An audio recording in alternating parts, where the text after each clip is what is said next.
If we be true Nigerians, we go rise hand in hand, uphold the 7 for 7 agenda for Naija, our hope, our pride, and our strength.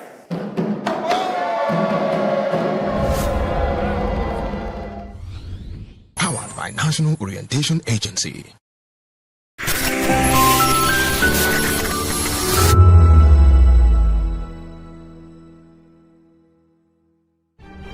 In a world where power shifts with every headlines, news breaks and events happens, we bring you unbiased and explicit information on politics, economy, and state of the nation. We break down the chaos. Facts, not fluff. Truth, not spin. We discuss not just politics, but a glimpse into the future. Voice of the People Television. Now you have more than a voice.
Our world and the economy that determines our future.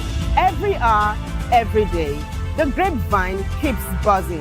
And together, we are committed to telling the stories that shape our world, because your voice is our focus. Don't forget, our voice matters the most. Let us come together and share our concerns.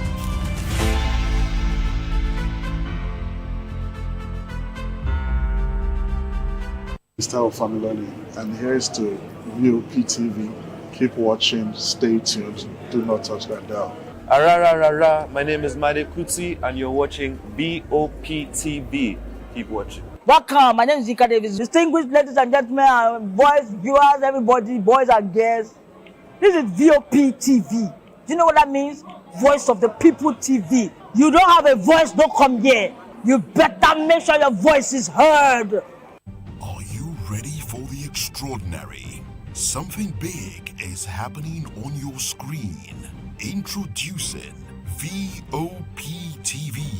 Now streaming on SLTV channel 264. From breaking news to captivating conversations, news analysis, giving you all sides to the story. We break in-depth discussions on the issues that matter, from politics to sports, entertainment, and lifestyle. VOP TV on SLTV channel 264. Join us as we redefine what television means to you. Voice of the People Television, VOP TV. Now you have more than a voice.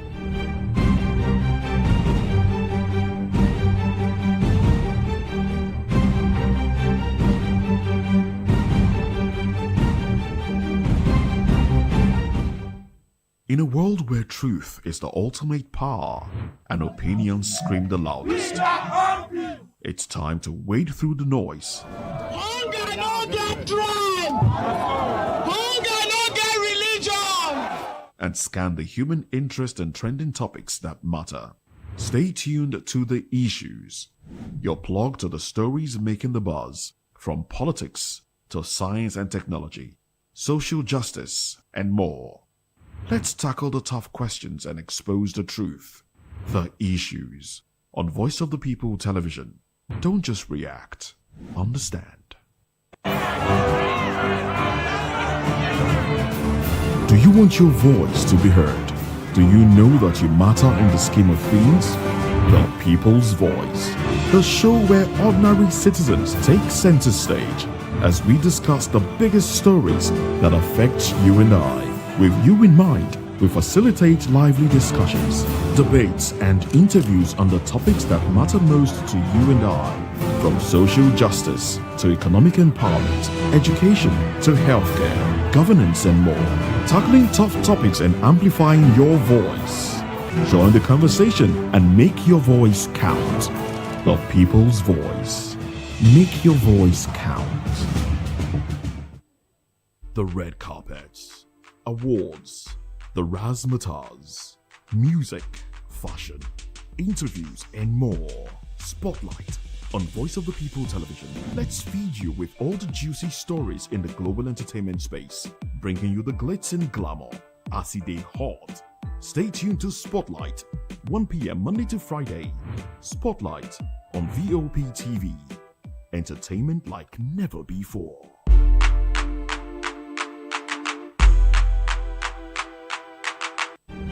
In a world where power shifts with every headlines, news breaks and events happens, we bring you unbiased and explicit information on politics, economy, and state of the nation. We break down the chaos. Facts, not fluff. Truth, not spin. We discuss not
Africa is on the move, a continent of rising voices, untold stories, and powerful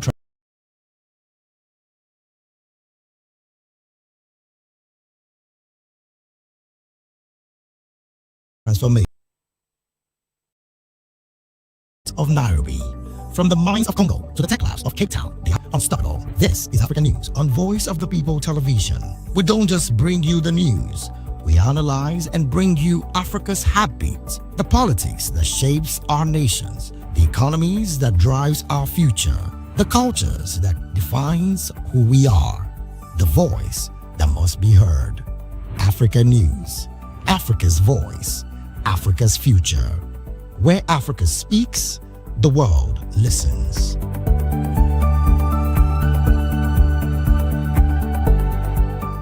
From the views on the street, we go to bed empty hunger, to the blaring horns of our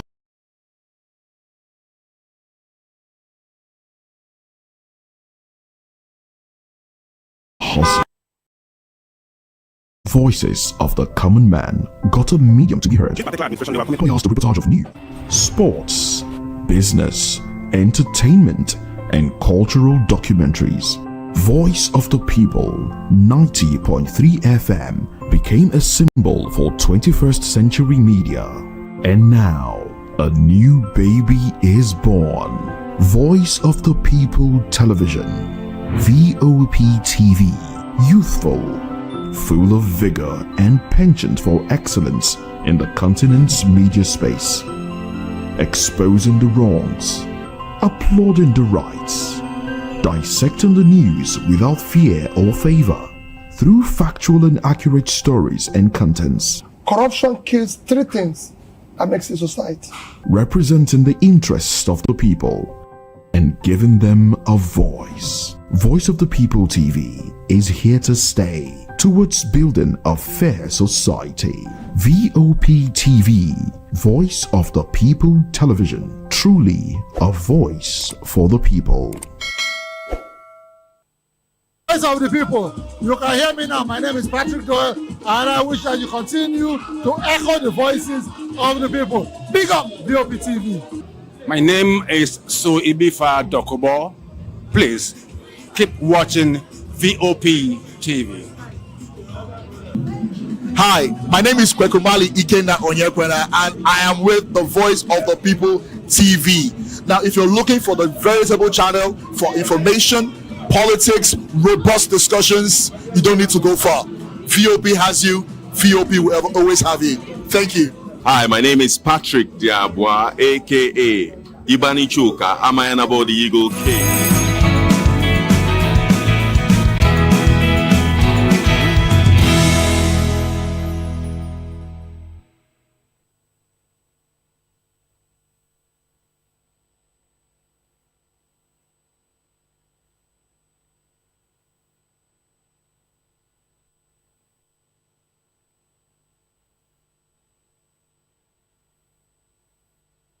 Good morning and welcome to VOP this morning. Welcome to the program, because we do have quite a lot for you this morning. Unfortunately, we'll be touching on insecurity as well.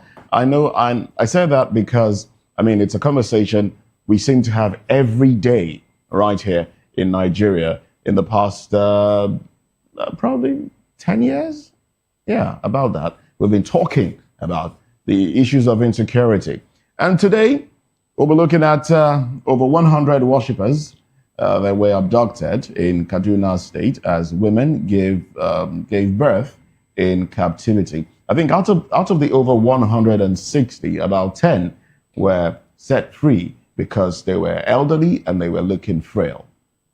Oh well, and you know, we'll talk about all of this in the course of the program. Also, Nigerian army debunks rumor as deliberate attempt to destabilize the nation.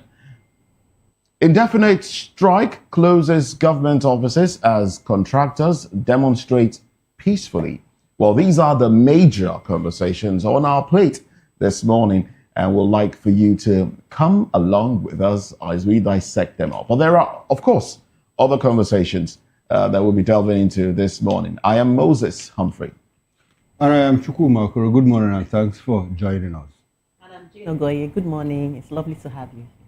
Now, talking about other trending stories, a major disaster was narrowly averted in Lagos yesterday after a petrol-laden tanker overturned on the busy Tin-Can-Liverpool Bridge in Apapa, spilling thousands of liters of highly flammable fuel and triggering a chaotic scramble as residents and passersby rushed with jerry cans and buckets to scoop petrol from beneath the bridge. Well, eyewitness footage circulated on social media shows crowds ignoring repeated warnings from authorities, despite Nigeria's tragic history of tanker explosions that have claimed hundreds of lives in recent years, including the October 2024 Jigawa Inferno that killed over 100 people and the October 2025 Niger State blast that left dozens dead. Well, emergency responders from LASMA, police and fire services were deployed to contain the spill and divert traffic. But the incident once again highlights the dangerous desperation of citizens grappling with soaring fuel prices and economic hardship. Officials have urged residents to stay away from accident scenes, warning that one spark could turn such reckless scooping into another national tragedy. Well, it happened yesterday. It's circulating on social media. And when I saw it, I was like, wow. Nigerians are unbelievable. Nigerians are incorrigible. Nigerians are unrepentant. This is not, last year we had more than 3 or 4 incidents of, conflagration like this, arising from people trying to scoop fuel. I think in 2024, it was even worse. It became a pattern, and people were unyielding. People would now normally just go and start scooping fuel. And out of a little spark, about 100 and something people will die. And yesterday, and look at what even happened yesterday was that, the tanker overturned on top of the bridge. Of a bridge. And the content, was spilling all the way down. Spilling all the way down. And what did so some just put their buckets. Their buckets, receiving manna. And any little spark. And when we're having a discussion about, you can even see the video on the screen. And even those spilling onto the roads, they were being scooped, some of those scooping had taken off their shirts. Like, this is manna from heaven. Let's just receive as much as we want, as much as we can. Like it's even raining. Looks like it's raining. It's raining fuel. It's raining fuel. And I was asking, this number of people, they are over 200 people here. So just imagine if there was a spark. If there was a spark. And I was asking, how many of these people own cars? How many of these people even own generators? These people are scooping to sell. They're scooping to sell. Quick cash. To make quick cash. So how much cash? Some of them may use it for generator in their shops or at home. But you see, it speaks to poverty, really. Yes. It's a poverty mentality. It's not poverty. Mentality. It's poverty. Okay. It's poverty. It's not poverty. Because poverty is really bad. We underrate poverty a lot, especially in Nigeria. You forget that poverty will make you negotiate with debts. You won't know you're negotiating with debts because a sane, let me not say sane. Because, you can say a sane person. But you know that poverty makes you desperate. Makes you insane, actually. Insane, actually. I was trying not to use the word insane. We have several occasions going through this, yes. And how many of those, there are people, around that area that are poorer that know that we're scooping fuel, but they kept away. I don't think so. It's about greed. It's not greed. It's greed. Well, there's a place of greed. There's a place of greed poverty strips you of any form of dignity. I know poverty of sanity. like we normally say in our local parlance, poverty can reset. That's the word. Poverty can reset people's bread. And I'm just wondering, how much will you make out of? How much will you make? But it also speaks to now you put your life in danger. Your life is in harm's way. Other people. Well, the thing with us, the thing with us is we always think it's not our portion. If it happened to somebody else, it will not happen to us. So they go in there. When you tell them, oh, this can be with a little spark, they'll be fine. I say, no, it's not my portion. It won't happen. It's not so my I portion. think it's more about survival instincts. At that point, I just take small fuel that I can use to survive for today. Tomorrow will take care of itself. It just speaks to the root cause of the pulse of the average Nigerian. There's so much hunger. Everybody's just striving to survive for today. Everybody's eating from hand to mouth. Until we solve that root cause, these things will continue. And I hope you use that word everybody loosely, because everybody. We all have degrees to have. But now, let's look at it from another perspective. How much of reorientation, how much of sensitization have we done over time? I know that anytime this kind of thing happens, we take our time here, to educate people to say, look, it is dangerous to put your life in harm's way simply because you want to get like 15, 20,000 at the maximum, So how long is it going to last? How about you put your life in harm's way, you could get burnt, and if you have parents and you die, your children are left orphans. And all of that. So, National Orientation Agency, and does it look like people here, all the people that we saw in National Orientation Agency, they've been doing, sorry to butt in. No, what I'm saying is the people that we saw in that video, does it look like they have access to that information? They don't have access to that information. So, what more should we do as a people? So, I'm thinking, how about we address the root cause of these falling tankers? Why are these tankers falling? Why do we have the frequency? So, is it that the makeup of it is not good enough? Is it that the roads are bad? Or is it that the drivers are reckless? I think while we're also thinking, I think it's a combination. So while we are thinking about, that bridge, I'm not sure there's a pothole on top of that bridge. We can't say the bridge is there. That's Apapa. It's around that Tinkan area. It may not be a pothole. It might not be a pothole, but so it could be recklessness. Maybe. It could be carelessness. Yeah. It could be. It could also be rage. It could also be when the tankers and those containers are not meant to be filled to the brim. There's room for when it starts to for the way to balance. Yes, there's I think there's this documentary I watched where they show the inside part of a tanker and the demarcations inside, so that when it gets into a bumpy road, the content can spill forward without to create a balance. Yes, creating a balance without making it tumble over. So, but when you fill it to the brim, the likelihood of it, especially when you get into a bumpy road, spilling over, is really, really high.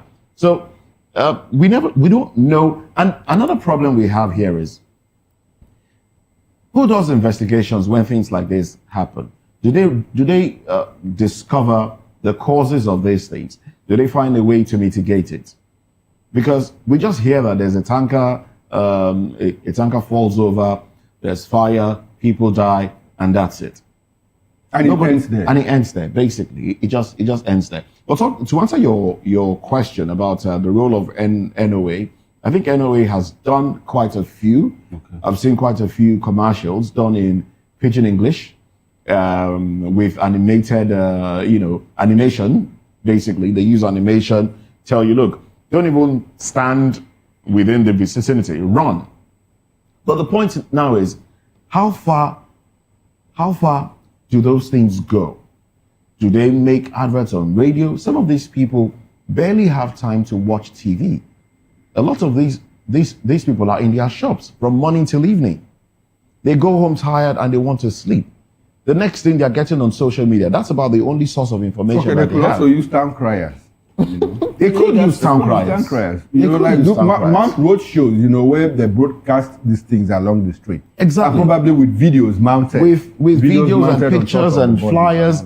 I mean, we're giving them, this is free consultation for right now. Okay, but what if we do all of this reorientation, town criers, like you said, and forget to, talk about the roots? We'll come to the problem. We'll come to solving the problem. Okay, but can a hungry, angry man actually listen to this? Just ask. Okay, now I'm happy that you brought us back to the point of hunger. Like Moses was trying to give us the technical details of, how these tanks are filled up to a certain point, not to the brim, so that it could create some kind of balance and not tumble over when there's maybe it enters into a pothole. Yeah. Now I want to ask this question. Maybe we could get to part of the answers to the problem.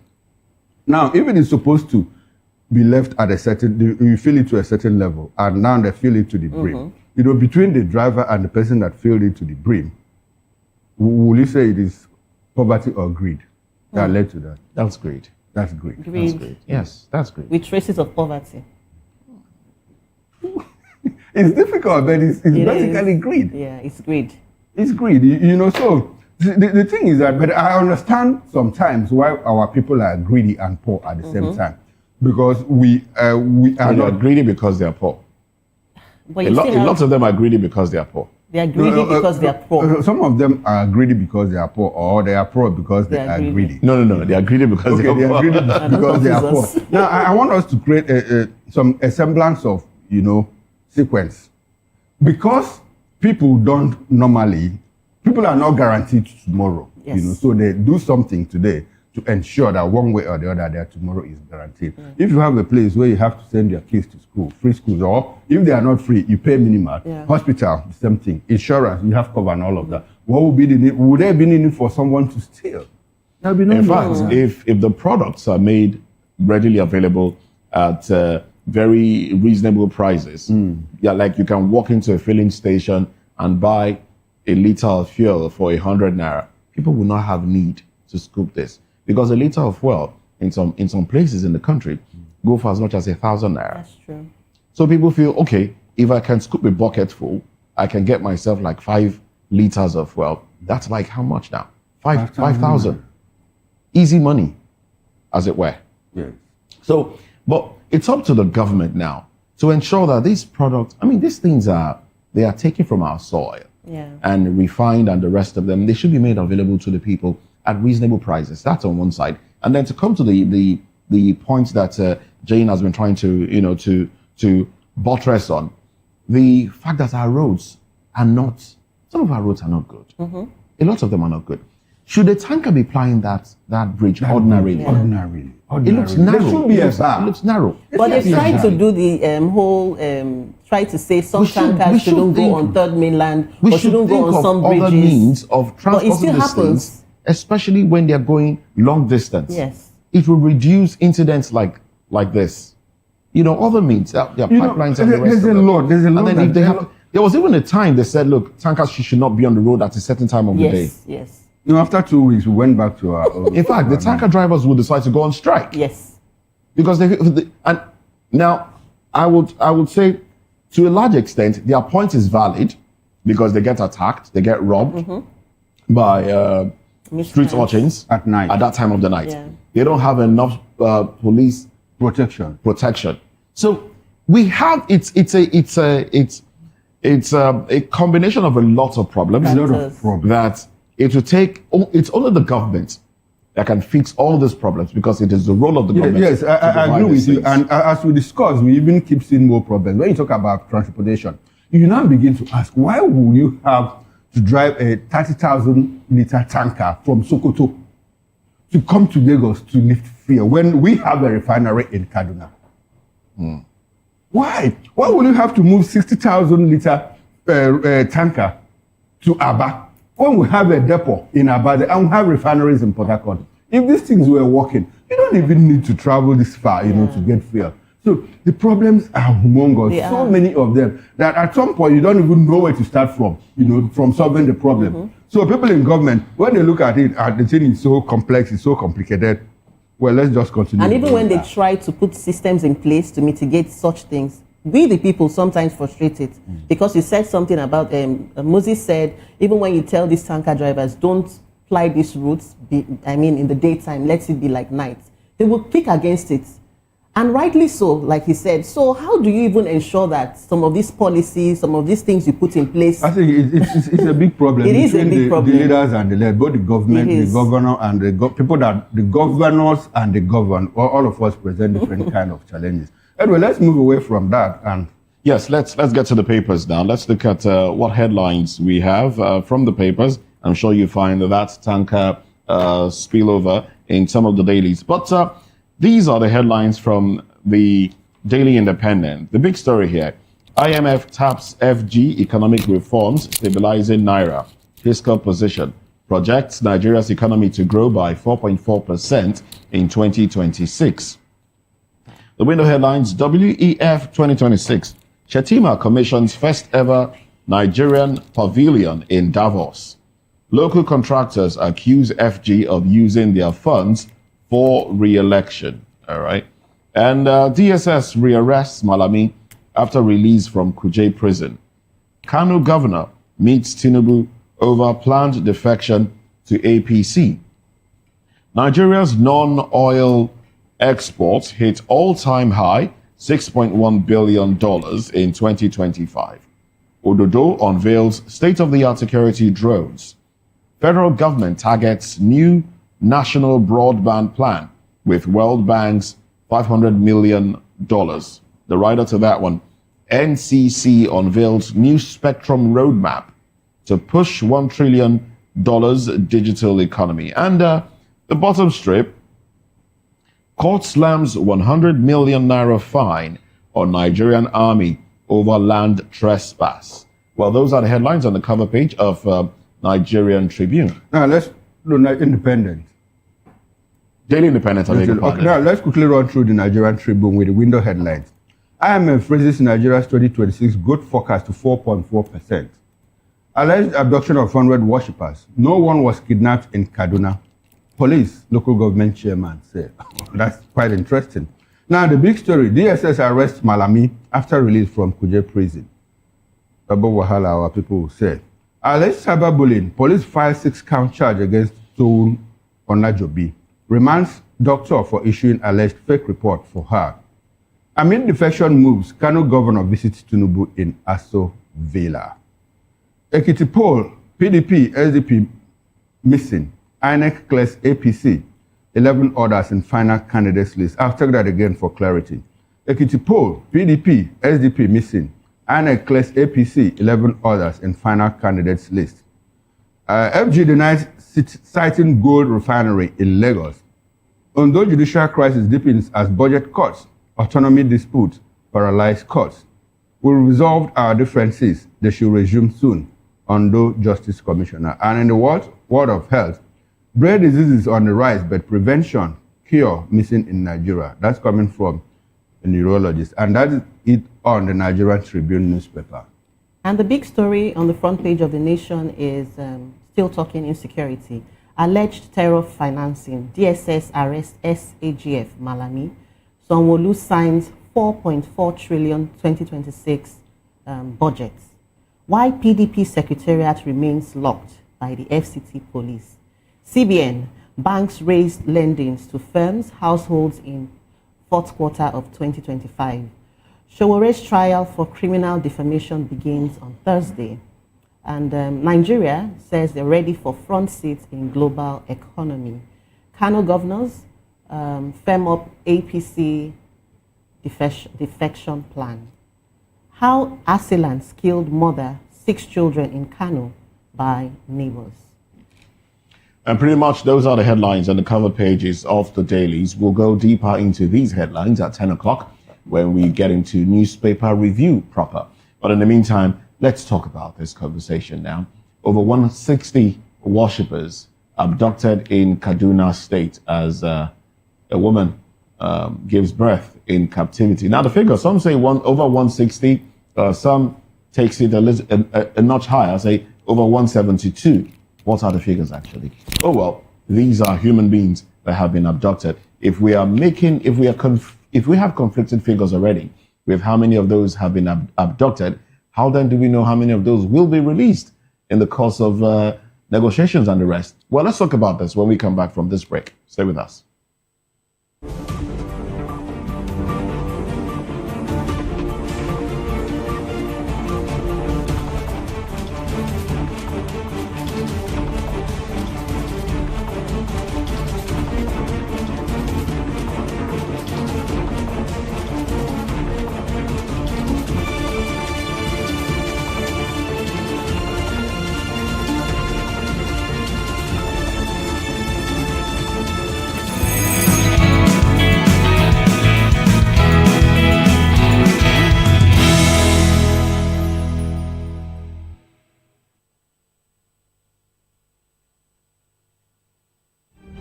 In a world where power shifts with every headlines, news breaks and events happens, we bring you unbiased and explicit information on politics, economy and state of the nation. We break down the chaos. Facts, not fluff. Truth, not spin. We discuss not just politics, but a glimpse into the future. Voice of the People Television. Now you have more than a voice.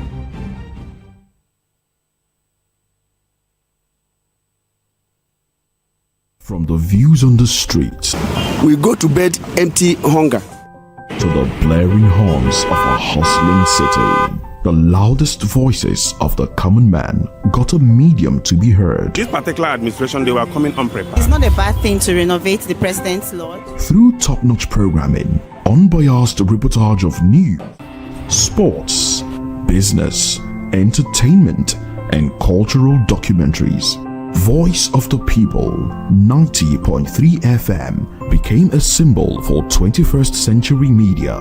And now, a new baby is born. Voice of the People Television, VOP TV, youthful, full of vigor and penchant for excellence in the continent's media space.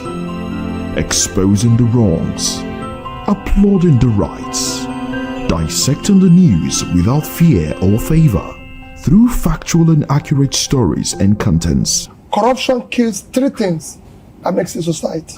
Representing the interests of the people and giving them a voice. Voice of the People TV is here to stay towards building a fair society.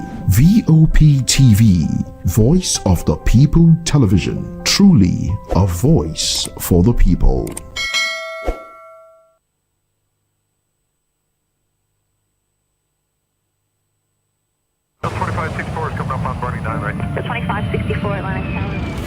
What happened happens in the hush behind hangar doors? Who signs the papers that gamble with lives? Which truths were grounded before they even ever had wings? If you've ever buckled a seatbelt at 30,000 feet, if you've ever stared out of that tiny window and wondered who's really in control of the skies, it isn't just flight, it's power, it's politics, it's pressure sealed in steel. We're peeling back the clouds from runway risks to sky-high secrets. We're diving deep where most dare not to look. Aviation Scope, every Sunday at 7 p.m. only on Voice of the People TV. We don't just report, we reveal. We don't just ask, we uncover. Because when it comes to the skies, ignorance is turbulence. Aviation Scope, the sky isn't the limit, it's just the beginning. In a world where power shifts with every headline. In a nation full of questions. In a world filled with noise, the truth needs a voice. The policies that shapes our world and the economy that determines our future. Every hour, every day, the grapevine keeps buzzing. And together, we are committed to telling the stories that shape our world because your voice is our focus. Don't forget, our voice matters the most. Let us come together and share our concerns.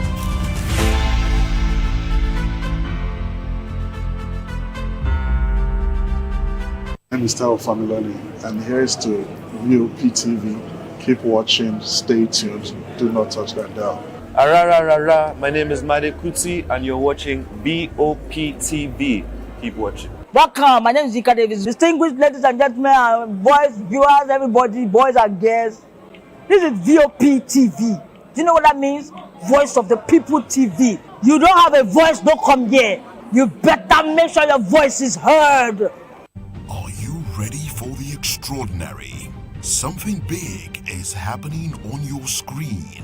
Introducing VOP TV. Now streaming on SLTV channel 264. From breaking news to captivating conversations, news analysis, giving you all sides to the story. We break in-depth discussions on the issues that matter, from politics to sports, entertainment, and lifestyle. VOP TV on SLTV channel 264. Join us as we redefine what television means to you. Voice of the People Television, VOP TV. Now you have more than a voice.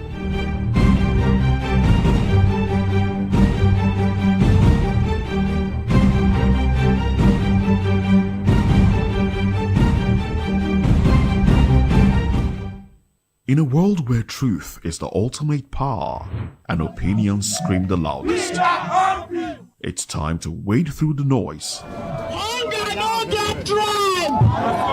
Hunger no get religion. And scan the human interest and trending topics that matter. Stay tuned to The Issues, your plug to the stories making the buzz, from politics to science and technology, social justice, and more. Let's tackle the tough questions and expose the truth. The Issues on Voice of the People Television. Don't just react, understand. Do you want your voice to be heard? Do you know that you matter in the scheme of things? The People's Voice, the show where ordinary citizens take center stage as we discuss the biggest stories that affect you and I. With you in mind, we facilitate lively discussions, debates, and interviews on the topics that matter most to you and I. From social justice to economic empowerment, education to healthcare, governance, and more. Tackling tough topics and amplifying your voice. Join the conversation and make your voice count. The People's Voice. Make your voice count. The red carpets, awards, the razzmatazz, music, fashion, interviews, and more. Spotlight on Voice of the People Television. Let's feed you with all the juicy stories in the global entertainment space, bringing you the glitz and glamour as it is hot. Stay tuned to Spotlight, 1 p.m. Monday to Friday. Spotlight on VOP TV. Entertainment like never before.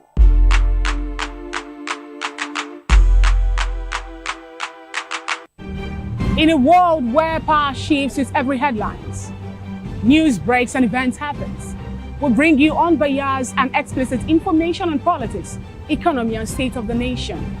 We break down the chaos. Facts, not flaws.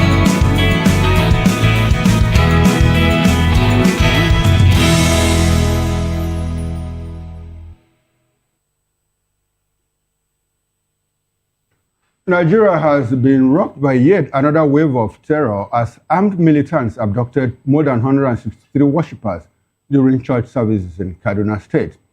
A chilling escalation confirmed by the Northern Christian Association of Nigeria, CAN, where the horrifying ordeal has been compounded by reports from Plateau State, where a woman whose husband was killed by kidnappers was forced to give birth in captivity, underscoring the human tragedy behind the statistics. Viral footage on social media shows distressed families pleading for government intervention, while communities across the north remain gripped by fear as bandits tighten their stranglehold on daily life.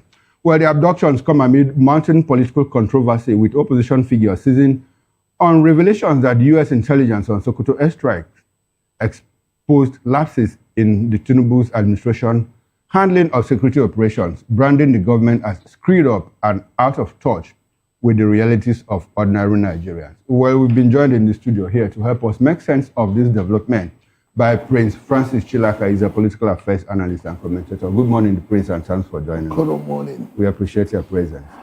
You're looking radiant this morning. Thank you. Maybe I'm already blushing here. Maybe you have joined those who are kidnapping people. I wish I could. Yes, there's a lot of money to be made. It's lucrative. We're talking about lucrative, very lucrative. We're talking about poverty this morning, living from hand to mouth. I want to scooping diesel at the risk of getting their lives. They just signed a suicide note and they entered into the streets. But they didn't care. They didn't care It's because poverty. they were more concerned. Poverty and hunger. Poverty, greed, which one? Because we were having the poverty and hunger. A man who has 5 kids, he has to pay school fees. He sees an opportunity to get 5 kegs of diesel. Each one he sells at 30,000. That's already 150,000. Oh, well, it's an ongoing debate, and somehow we'll have to arrive at a point sometime. Well, we've been also been, but before I introduce Elvis, let me just say that I'm not going to get into kidnapping. Second thought. No, second thought. That was in a lighter mood. As a matter of fact, a lot of people try to survive either by hook or by crook. But I would prefer to go the hook way, not the crook way. You know, unfortunately for me, that is what it is. So let me bring in Mr. Elvis Himeleme. Elvis is a political affairs analyst, and he joins us on the show this morning. Good morning, Mr. Good morning. Good to have you. Good morning, Elvis Himeleme. Now, we have also been joined virtually by Mr. Babatunde Awe. He's a legal practitioner and political and public affairs analyst. Good morning to you, Mr. Awe, and thanks for joining us. Okay, I understand that we have audio connections problem with him. He will join us in the course of the show. Okay, Mr. Awe, I would like for you to unmute your device so that we can get your audio feed. Okay, beautiful. We've also been joined from our Oka outstation by Sir Chuka Annabufe. Sir Annabufe is the MD, Anambra State Civic and Social Reformation Office, and CISO. He's a political and public affairs analyst. Good morning to you, Mr. Annabufe, and thanks for joining us. Good morning, Chukuma. Good morning, Moses, and good morning, Fina. Good morning to you too. Good to have you on our show. It's not Fina on the table it's Jane. It's Jane on the table this morning. Okay. But, yes. Beautiful. Let's get into it. Prince, let me come to you. 160 people. We have number differences. Some people are saying over 100. Some people are saying 160 and all of that. But the information we have is that people were kidnapped, worshippers were kidnapped in churches in Kano State. In the midst of this surge, these terrorists have doubled down, despite the fact that we saw guns ablazing on the 25th of December 2025, where Trump had to take out scores of terrorists in some parts of the Northwest, Sokoto to be very precise. How will you describe what happened in Sokoto? Does it look like these people are baying and said, oh, well, Mr. Trump, come, we are ready for you? Like, you recall that Sheikh Gumi once said that for each Muslim that you kill, that the terrorists are going to unleash mayhem on Christians, on the Christian community, on Christendom. Is that what we are seeing now? Help us understand all that has happened in the past days or so. Okay, let's start from guns blazing. Guns are blazing. And then we ask ourselves, when Trump talked about coming to Nigeria to help fight these terrorists, what was the position of the Nigerian government? The position is no, we don't want. Just give us support, give us arms, give us ammunition. So the government over time gave the impression that they were in charge, they were in control. And because of that, what you had that played out on the 25th of December was just a test run.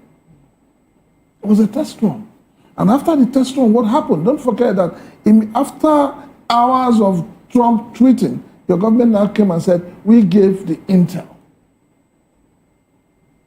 And I'd like you to underline that. We gave the intel. And then and then one question that came bothering them is, you gave an intel. At what point did you understand, or what point did the Nigerian government know that Sokoto was harboring like a headquarters of these people?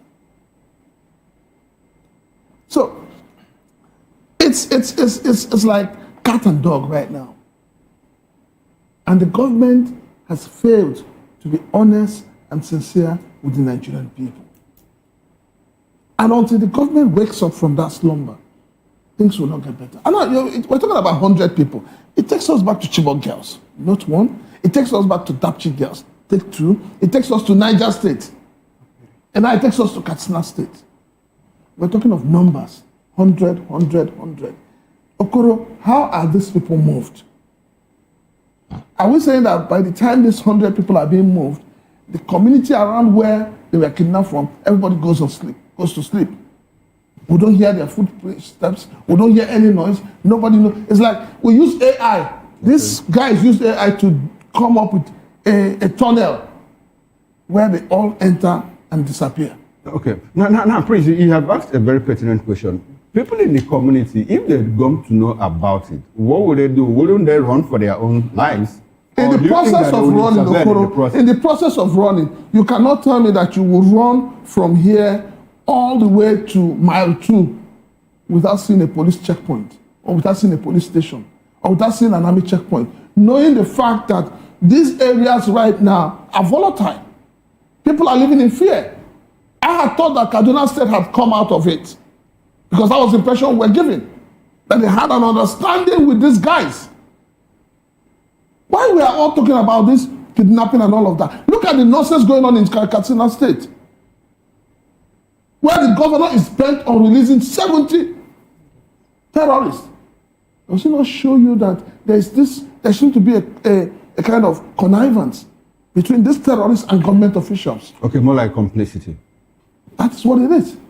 Okay. Because for me, I feel so bad that somebody who has killed, maimed, sent people to IDP camps, you want to release them. And you say you are looking for peace. And that's why I keep saying, peace without justice is peace of the graveyard. Peace without justice is peace of the graveyard. Before we go to our virtual guests, let's bring in Mr. Elimi Hele into this conversation. Now, MBs, we see a situation where there is a spike, an escalation, on the number of kidnappings. And I'd like for us to talk about, the resurgence, especially going into an election year. And the fact that these things are happening in some parts of the country, especially the north.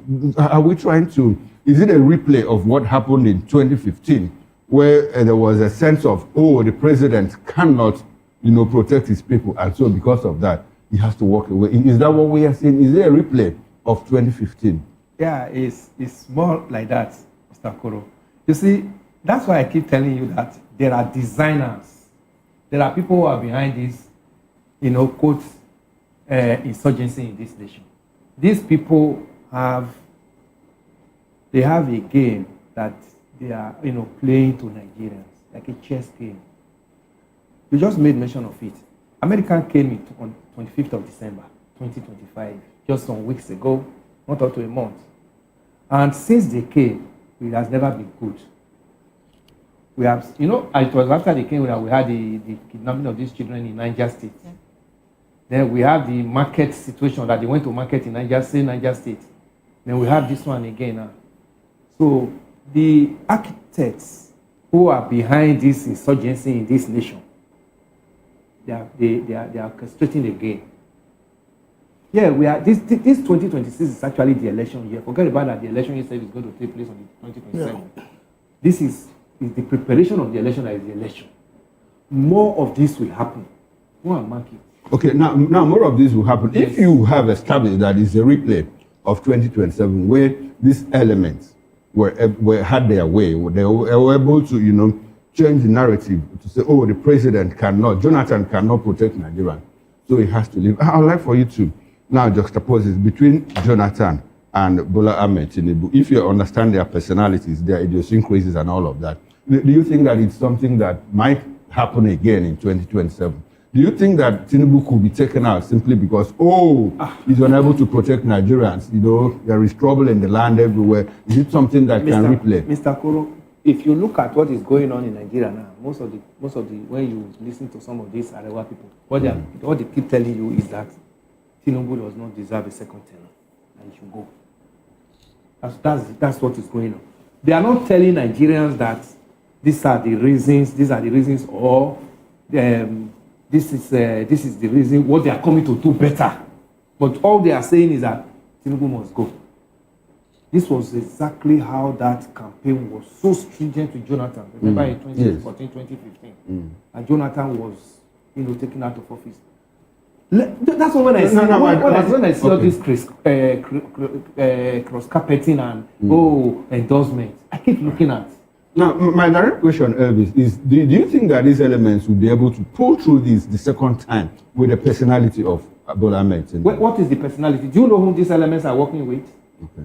You don't know whom they are working with. These elements are people who have been able to hold this nation on for 16 good years since this insurgency started. And they are not reneging. They get stronger every day. They are waxing stronger on a daily basis. One would have even expected that after the America came in December, we would have seen at least a respite. But we have seen the resurgence of it. Okay. Which means these elements are clustering around and they know what they are doing. All right, we'll come back to what should have been when America came in. Let's take this conversation now to Sachuka Nabife. Now, Sachuka, there's a bit of conflicting information. I would like for us to, you know, reason, think about it, and seek out some sort of understanding of this conflicting information.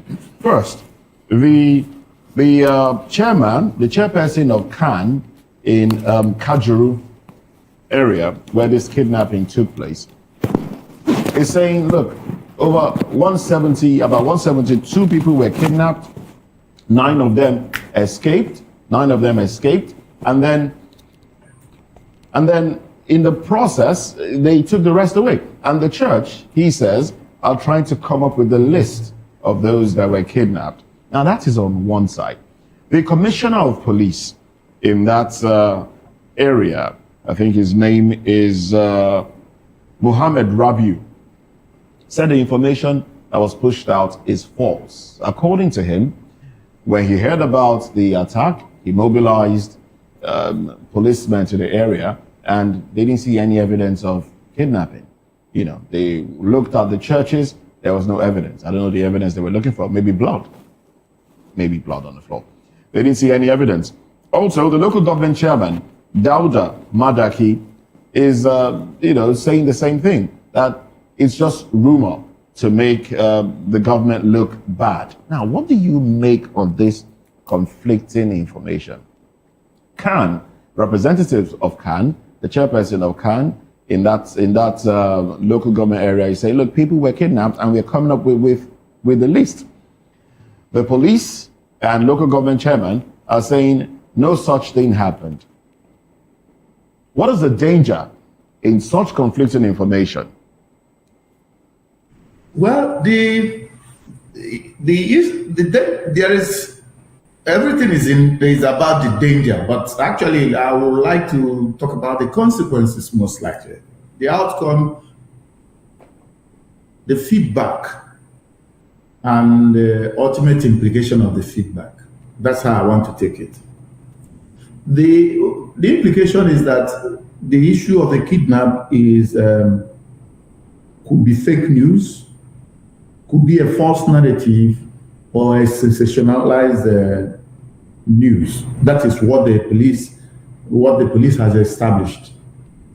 Now, what the Christian Association of Nigeria, their local cell leader, is establishing is that there was a kidnap, and that the kidnap happened, and as many as 172, and 9 or 8 escaped. 9 of them escaped. Yes. Yes. So then there is a hunger there. The hunger there is where are those 9 persons that escaped? They will establish whether there was a kidnap or no kidnap. That is one. 2 is that police could actually be saying the wrong thing or the right thing, in as much as they are alleging that it is false. What do I mean by saying the right thing? They could be saying the right thing because they are the ones who are supposed to give you and I the right information about crime, like that. And they said they visited the crime scene and didn't see any evidence of crime. It could be foreclosing something or establishing something. But then the local people, the Christian Association have done that. Then what could be the outcome of all these things? The outcome of all these things could be by checking who is trying to please who. Remember, currently in Nigeria, there's an intense proceeding of the American intervention, the Trump intervention, as regards the government's inability to protect Christians, particularly Christians in the North, or persecuting Christians, if you want to put it in the other way. So could it be that somebody is trying to play to that script to show that Christians are being persecuted? That could be from the angle of what police is trying to establish on the end of the Christian Association leader. The other end is that, could it be that this is a political game, like Elvis has alleged in the studio there? Could it be that this is a political game to show the lack of competence or inability or lack of willingness of the security agents and law enforcement authorities to protect Christians? Then that could be for political reason heading towards 2027. It is all these narratives are what are being played. But if you ask me plainly, I think there was a kidnap. Because 172 persons are not, it's not easy to wish away. They have left a hunger for any investigative journalist to do, and that is, who are these 9 persons that escaped? Where are they? They will establish whether they were in church or that happened or didn't happen.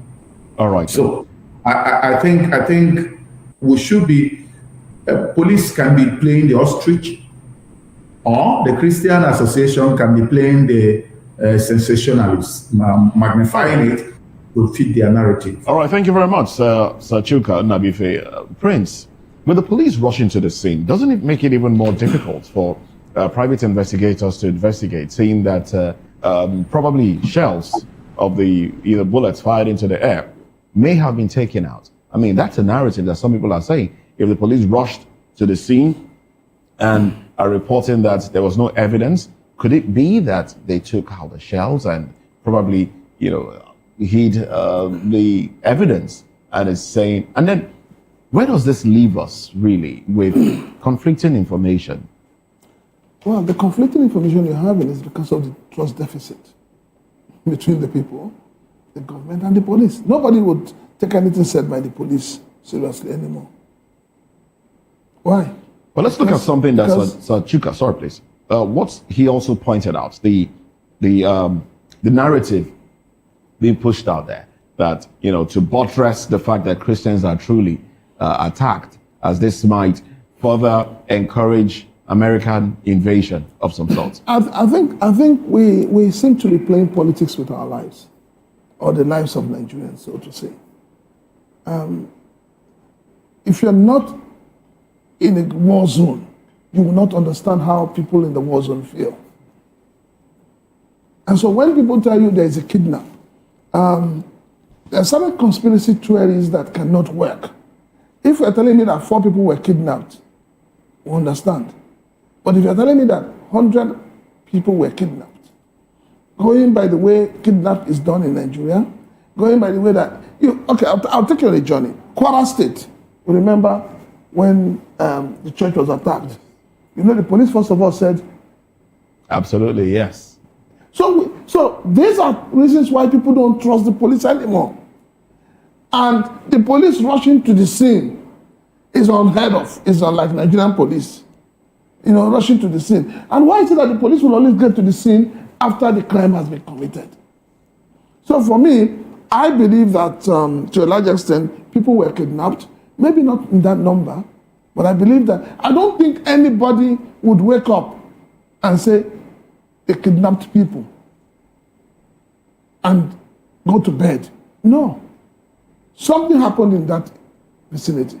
Maybe we don't have all the details, but something definitely happened.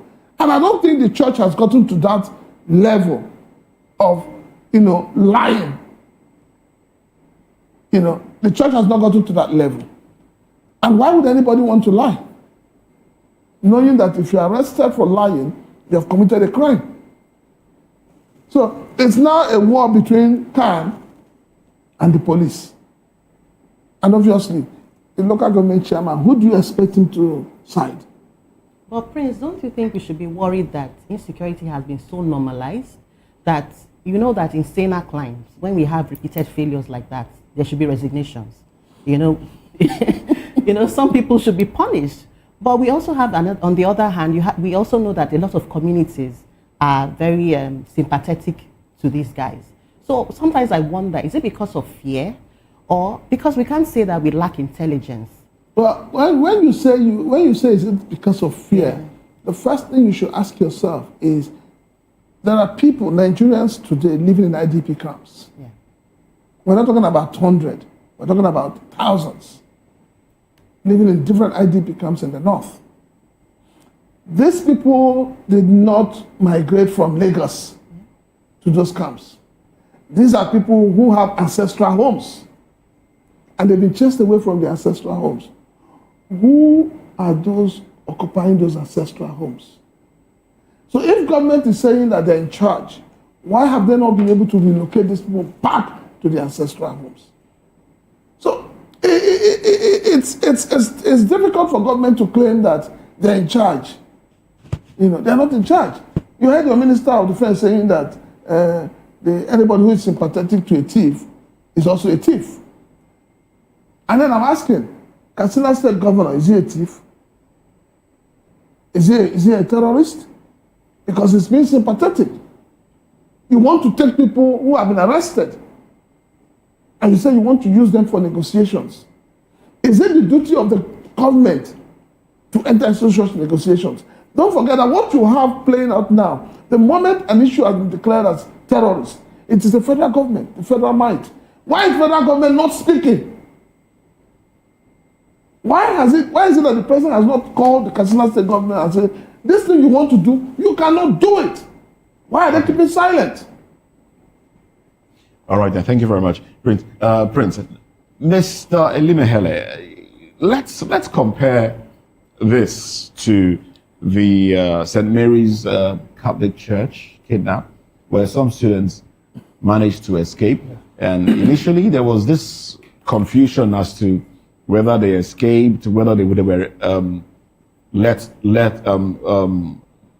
off, and then also the conversation around how many of them can we ask what truly happened. Do you think people that escape might want to come out and say, yes, I was part of those kidnapped, but I managed to escape? You think they feel their life will be safe if they do so? Yeah, I thank God that we're talking of church now and not school. Let's even believe that these people that escaped are more of adults. the St. Mary were children. Yes. Well, it was Talking about that, there was also a report that the kidnappers released certain people that were frail. They say free. They were frail. Free, yes. They released them. Yes. But now we're hearing that they escaped. It's confusing. Yes. At least, even if they were free or not, at least let's believe that they are adults. Probably those ones that were free are kind of like old and sickly persons. These persons have to be looked for to authenticate this back and forth between the police. And you think they would want to speak? We're talking of brotherhood here. This is church. Talking of brotherhood. Moses. This is church. And this church, is it in the desert? Is it in the forest?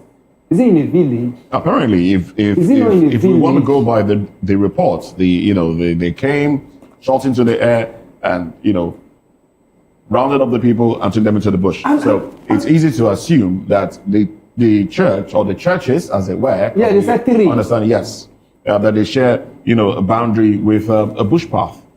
Even at that, there will be inhabitants before a church could locate to that area. People must have been living there. Not even talking of 100 and something persons. Do you know what it means to move 100, even 30? Yeah, but we've seen people move over 200 So there was no kidnap up not to even arise at all. Why is the police so hasty in giving us such information that there was nothing like that? What preliminary investigation have they done before they came into that conclusion that there was nothing of that nature? The villagers should also be asked, did you see any skirmish movement around in your village? What if the information was false? What if that information was false? Shouldn't the police say something immediately? For over 100 and something persons, they're not talking of 2 people. They say, oh, it's a lie. Maybe they were on their way to the church. We're talking about they came into the church. Why are we trying to seal up things that we have seen before now? Are we trying to relieve the Chibok thing? Because you recall that at some point. That was what happened, At some point in Chibok, Shetima said there was no kidnap. Is that what we're experiencing again? Exactly, because since that time, this narrative has already been established in this nation. Remember, after the Chibok, before the Chibok, we have the Buniyadi boys. Yeah. Okay. Those boys that were murdered in their hostel in their school. This was how it was an issue. What was the number? Was it really true? Until their parents cried out before we started seeing videos.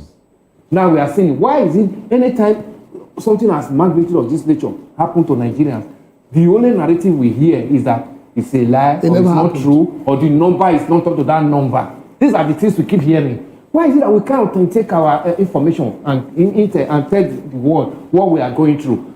You see, some people will tell you American government overstayed their bounds when we cannot do our own very minute thing of ascertain crime scene, number of persons. Then some other persons are now trying to help us to do what we could not do. People say, what's American business? All right, then let's get the thoughts of other individuals on this panel this morning.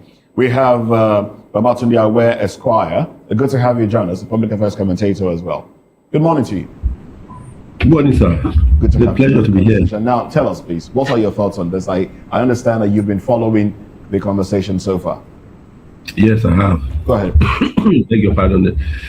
It's for me, it's a little more than a little distressing that we continue to have these episodes occurring over and over and over and over again.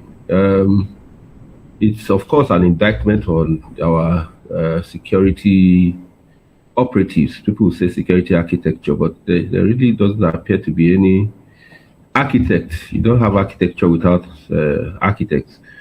So the so-called architects of our security are, in my view, completely failing us. In every conflict zone, you have areas that are considered hotspots.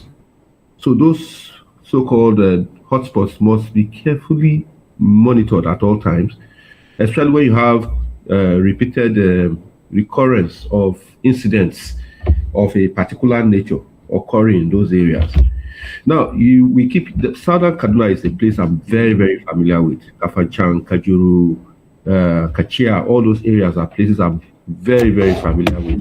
I travel those areas I've traveled them very broadly. I've worked very extensively in those areas as a lawyer, and it's disheartening that for over, I would say since late 2014, we're having numerous incidences of this nature, and to date, we've not been able to manage them.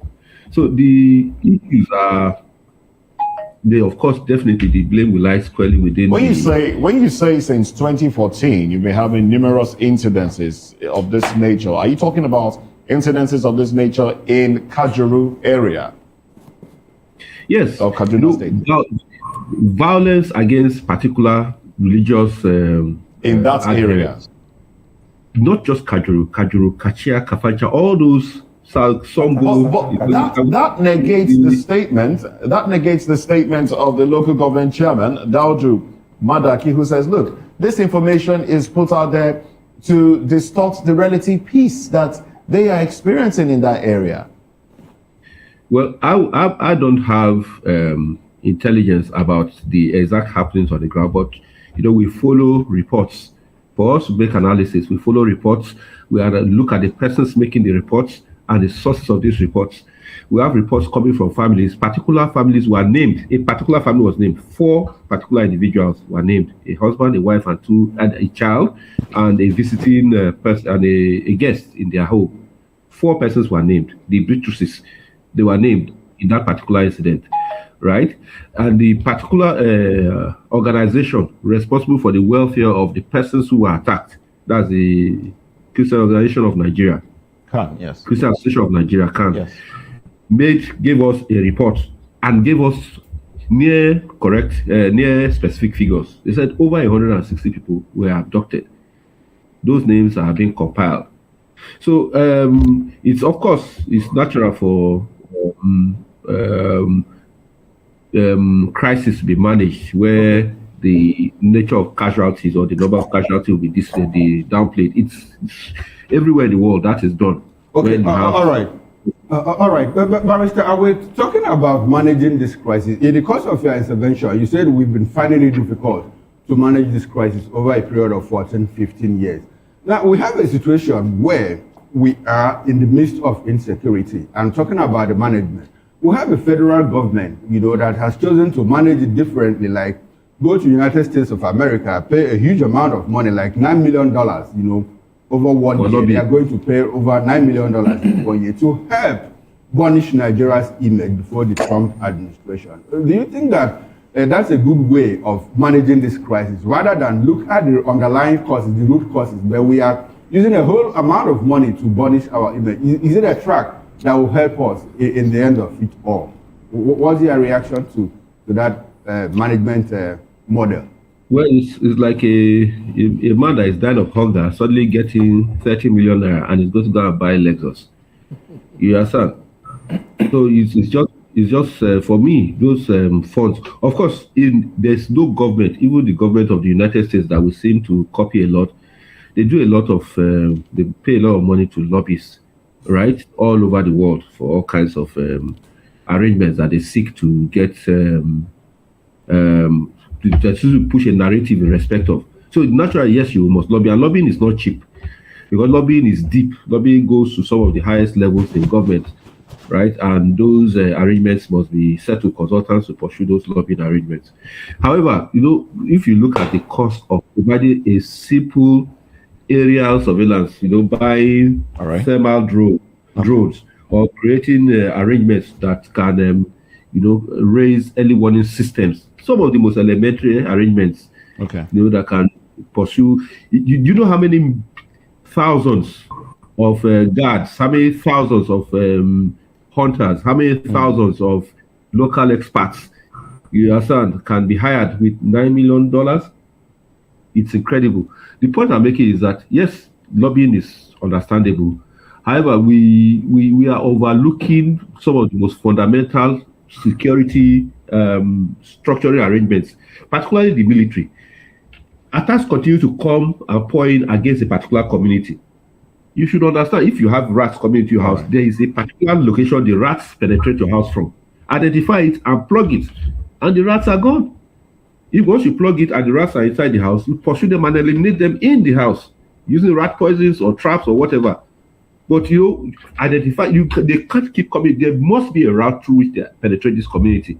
It's not everywhere that is penetrable. There's something called counterinsurgency. All right, then. Okay.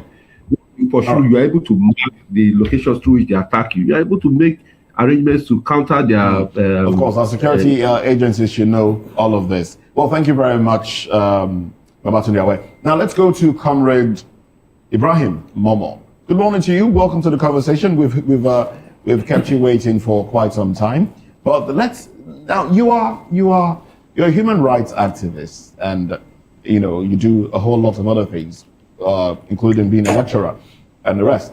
Now, what are the dangers of such information coming out and such denial? We're talking about lives now, lives of people, because if truly people were kidnapped and relevant agencies, the police, the local government chairman, is saying none of that happened, then where does that put the lives of those that were kidnapped? And thank you very much. Okay, go ahead. Yeah, the first point is the level of information flow is also is challenging. How is it that first information is coming from CAN and not from the government or the security services? It speaks to poor information. So if it's a security issue, ordinarily the government ought to be the first to tell us. Now, there's no beating about the bush. The primary responsibility of government is the protection of lives and properties of the citizenry. It appears that in this basic responsibility, government perennially has failed us. And that one is something that we must put, in perspective. This issue of this latest information of whether there was or not a kidnapping incident is just one of several or very many instances of kidnapping that have occurred. Yes, it's a given that there are fifth columnists. There are violent entrepreneurs. There are people who benefit from this kind of information. Yes, but government role of securing land and property on a broad scale, evidentially, is an area the government has continuously failed the people. That is the whole point. Whether there was kidnapping or not, the council chairman and the security services, the police are disputing. It's aside the issue. Even if it eventually turns out that in this particular instance, there wasn't actually a kidnapping, does it mean that we are safe? Does it mean the people of that community are actually now safe? Because in this instance of there was a false alarm or a false flag, the answer is no. Insecurity becomes a major challenge. It continues to be a major challenge that we are facing as a people. And then... all right, go ahead, Dr. Ibrahim. Mr. Momo, go ahead. Yeah, on this issue of whether there was a kidnapping or not, I think that there's still much work to be done before we can say definitively whether or not there was a kidnapping. Because even the CAN report is not specific. It says they are still compiling, for example. About 8 or 9 were escaped or were released. If you are sure 172 were kidnapped, X number of persons escaped or were released, we should of course know how many people are remaining that have been kidnapped. Okay. Since we know that X number of people were originally kidnapped, and then another Y number of persons escaped or were released. So we should simply do the math. Okay, Mr. Momo, we had our guest. We have our guest that joined us from Okasachu, Kaduna Buffet. He said something that is quite instructive. He said if there was a kidnap and 9 people were released or escaped, those 9 people should actually serve as a lead, to letting us know whether people were actually kidnapped or not. Now the big question is, where are those people? The 9 people that were released supposedly. Now that said, in the course of your intervention, you clearly said that the government has failed Nigerians in terms of the mandate to protect their life and property. If we establish that, we recall that in 2014, we had the national leader of the APC, then Bola Ahmed Tinubu, he is our president now. At that point, he said, look, Mr. Jonathan, you have failed, to protect the lives and the property of Nigerians. The box stops at your table. And if you can't do that, you should resign. Will it be appropriate to ask the president to resign at this moment if you establish the fact that, look, he has failed in protecting lives and property of Nigerians? Well, I think it goes without saying that even without saying, just say, Mr. President, take your medicine. You recommended a particular drug, resignation, before you became president. Now you are president, that same challenge or ailment is still there. Can you take your medicine? Can you? So it don't even require me to say. It's just a matter of reminding the president of the solution he proffered under a different at a different time, under similar circumstance. That's what I would have ordinarily said. Mr. President, you suggested that when there's insecurity, the president should resign because it's a failure of governance, failure of government. So, Mr. President, over to you. Just take a cue from your recommendation. That's what I would say ordinarily. But I think it's more simplistic. It's not as simplistic. It is more complex or not as simplistic as the president tried then, as he was then, the national leader of the opposition party tried to paint it. For me, one of the major challenges our security situation is facing is the over-politicization of security. At all levels of governance, at all levels of the state, whether at local levels, at the state level, at national level, we have seen a gross politicization of insecurity. We have not seen, in fact, people want to mine, people are happy when they see security because it's an opportunity for them to attack a government. At the state levels, in Edo, for example, very recently, we saw, and I'm sure you guys reported it, in Ekpoma, where I lecture incidentally, in Ekpoma, in Edo State, there was this protest that turned rioters, involved arson, involved killings, and even stealing. Basically, there was people were robbed, people were looting and the rest. So the first thing would have expected that all hands come together to criticize this criminality. But what we saw were different opinions, different responses, different feedback. One, the government of the day was blaming the opposition and foreign Nigerians based in Russia. That was what the government position was. Two, you saw the opposition party playing the regular script. This government has failed, it's time for you to resign. So from the opposition and from the state government, part of the response that you feedback you are getting is that it is politicization. So how do you, if we have, like I think it was Boala or somebody that spoke earlier, some time ago, that said that insecurity, kidnappings, have no religion. It does not, the kidnappers do not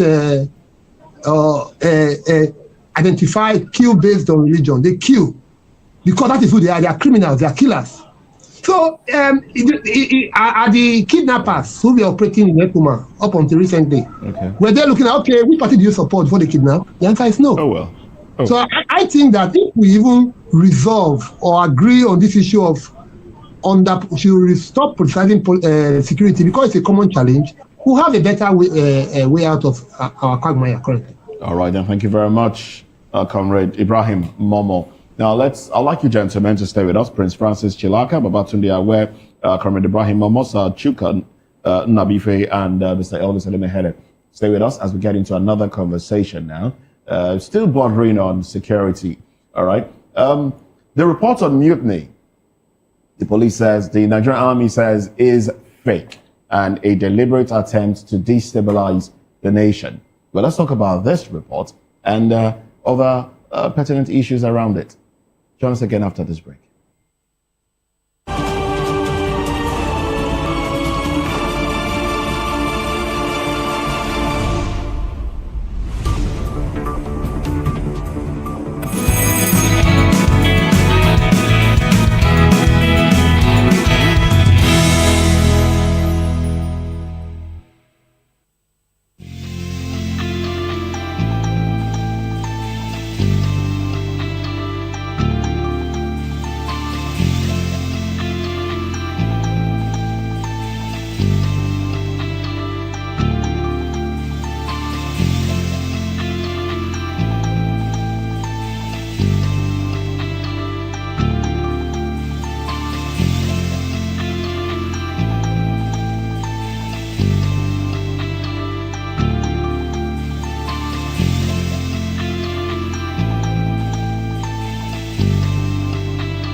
VOP this morning. And still talking insecurity, the Nigerian army has categorically dismissed reports circulating online that soldiers were plotting a mutiny over poor pay and welfare, branding the claims as false, misleading, and deliberately sensational. In a strongly worded statement issued on January 19, 2026, the acting director of the Army Public Relations, Colonel Apollonia Anele, stressed that mutiny is a grave offense under military law and alien to the ethos of discipline and professionalism guiding the armed forces. The Army accused the publication of relying on anonymous, unverifiable sources aimed at undermining the public trust and national security, while reaffirming that officers and soldiers remain loyal to the Constitution and the Commander-in-Chief. Officials further emphasized that troop welfare has been improving under the current administration, dismissing the allegations as a calculated attempt to sow panic among citizens. Analysts have warned that even false reports of mutiny can erode public confidence in the military, especially at a time when Nigeria faces mounting security challenges from insurgency, banditry, and economic hardship. The Army, however, insists that its personnel remain united and disciplined, urging Nigerians to disregard fake news and rely on official communication channels. Prince Chikala, we've seen this happen over and over again. It seems the Nigerian army just reacts and they're always slamming rumors. Meanwhile, we can see evidence. We have a lot of soldiers right now, very brave ones, who come out on social media and call out these guys. Yet the top hierarchy of the Nigerian army keeps denouncing this and taking it off as mutiny and fake news. What do you think about this? Professionalism has been eroded in the Nigerian army. And the entire force, not only the army, the navy and the air force, professionalism has been eroded. They become, those at the top echelon have become politicized. They become politicians in uniform. A few months back, we heard of a phantom coup, which the military and the government has continued to deny. Yet, people got arrested. At a point, we were told that a former governor had been declared wanted for coup. It was on the news. As we sit here today, nobody has come out to tell Nigerians what extent of that news was real, which is fake. You said, as at that time, we were told that some army officers were being questioned for acts of indiscipline. Nobody has told us whether they have been released or they're still in detention. The issue of, saying that there's going to be a mutiny and all of that, we saw a few days back on TV where retired army officers, I think there was a program for them, where they were rushing to get food. There was almost a stampede. Whether we like it or not, the poverty in Nigeria today is real. It's staring everyone in the face. The hunger is real. Bad governance is real. Lack of good communication is real. So when government says anything, the people don't believe it. Nobody believes it. If you tell people today now that the chief of army staff is in Lagos, some people will tell you, no, they saw him in Abuja. Because they don't trust anything that comes from the mouth of the government. It's not that the people do not want to trust the government. But the thing is that over time, the government has not given the people the reason to trust them. Please, let's talk about information management in this era. I'm happy that you brought us back to the issue of, the alleged coup plot, when 16 soldiers were arrested and a former governor was said, to be on the run for financing or being part of that alleged plot. Now, and up until this moment, like you said, nobody knows anything about it except a few people in government that understand. Don't we deserve to know, what is going on with those soldiers that are arrested? I ask that in the light of the fact that, now let's compare notes. Under Bangida, Nigerians heard that there was a certain coup that involved Mama and Batsa. They were tried, even if not in open court by a military tribunal. Court martial. Yes. Under Abacha, we heard the same thing about Obasanjo, Yar'Adua, and all of that. These are military governments. Now we have a civilian authority, civilian government that should be more open. Yet everything is shrouded in secrecy. For all you care, those soldiers might have been killed or what? I'm just saying, because nobody knows at this point. Don't we deserve to know? And the way we manage information now, does it speak to some kind of progress? Are we making progress? If we have military managing information better than civilian authorities, are we actually making progress? Okay, when you talk about information management, you must understand that it is the duty of government to hide everything. But the military wasn't hiding. It is the duty of government. Government likes to hide. It is the duty of the press to expose what they're hiding. But unfortunately, what you have playing out in Nigeria today is the fact that the government also wants to control what you consume as information. The government wants to sell their narrative. And this boils down to lack of transparency and accountability. You saw what transpired between Dave Umahi and Hussein Rufai. You saw what transpired. Over a simple question: how much is a kilometer of road that you're constructing? At some point, the minister was like saying, you have no right to ask that question. And so that is the mindset of everybody in government. You have no right to question. You have no right to have information. We give you what we think you should have. The problem with governance in Nigeria is that the leaders you have never asked you, the Nigerian people, what do you want? Your leaders have only given you what they think you should have. Okay. All right. Thank you, Prince. Let's bring Elvis into this conversation. Elvis, talking about a mutiny, from what you understand, where the military, the way our military soldiers have been treated, both serving and retired, does anything predispose them, to be mutinous? Is there anything you see around them in terms of their welfare, in terms of their packages, insurance, life insurance, and all of that? Those of them at the battlefronts are complaining. Some of them even run away.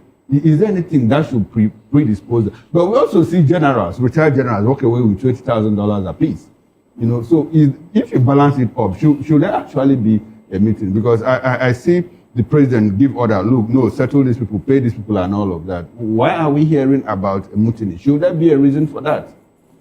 Mr. Koro, let's even pray that there's nothing like that denial. Let it be true that there's no mutiny, because we have so much in our kitties now in this nation. So much that we have buy that we cannot even chew.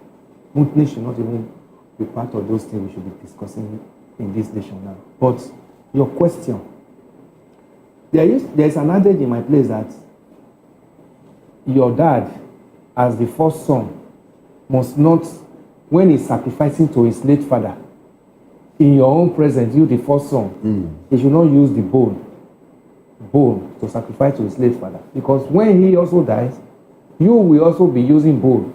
Whether the dead man enjoys flesh over there, we don't know, but don't use bone. So what you are saying, Okoro, that is happening to retired military officers in this nation, does that serve as a good example of people who have served this nation, put their life on the line for so many years? Does that serve well? Is that something that we should be proud of?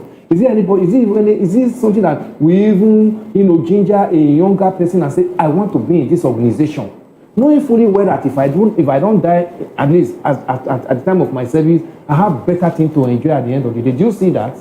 We see them sleeping on the street in Abuja because they are asking for their severance package.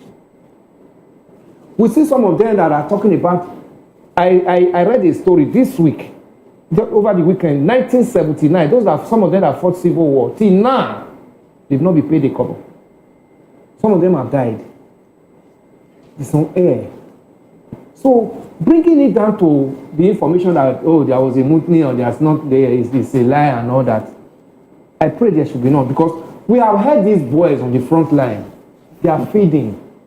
It's nothing to write home about. And these same boys have family back home. What is their salary? I saw a video that day when they were, clamoring about this 50,000, they want to recruit, whatever.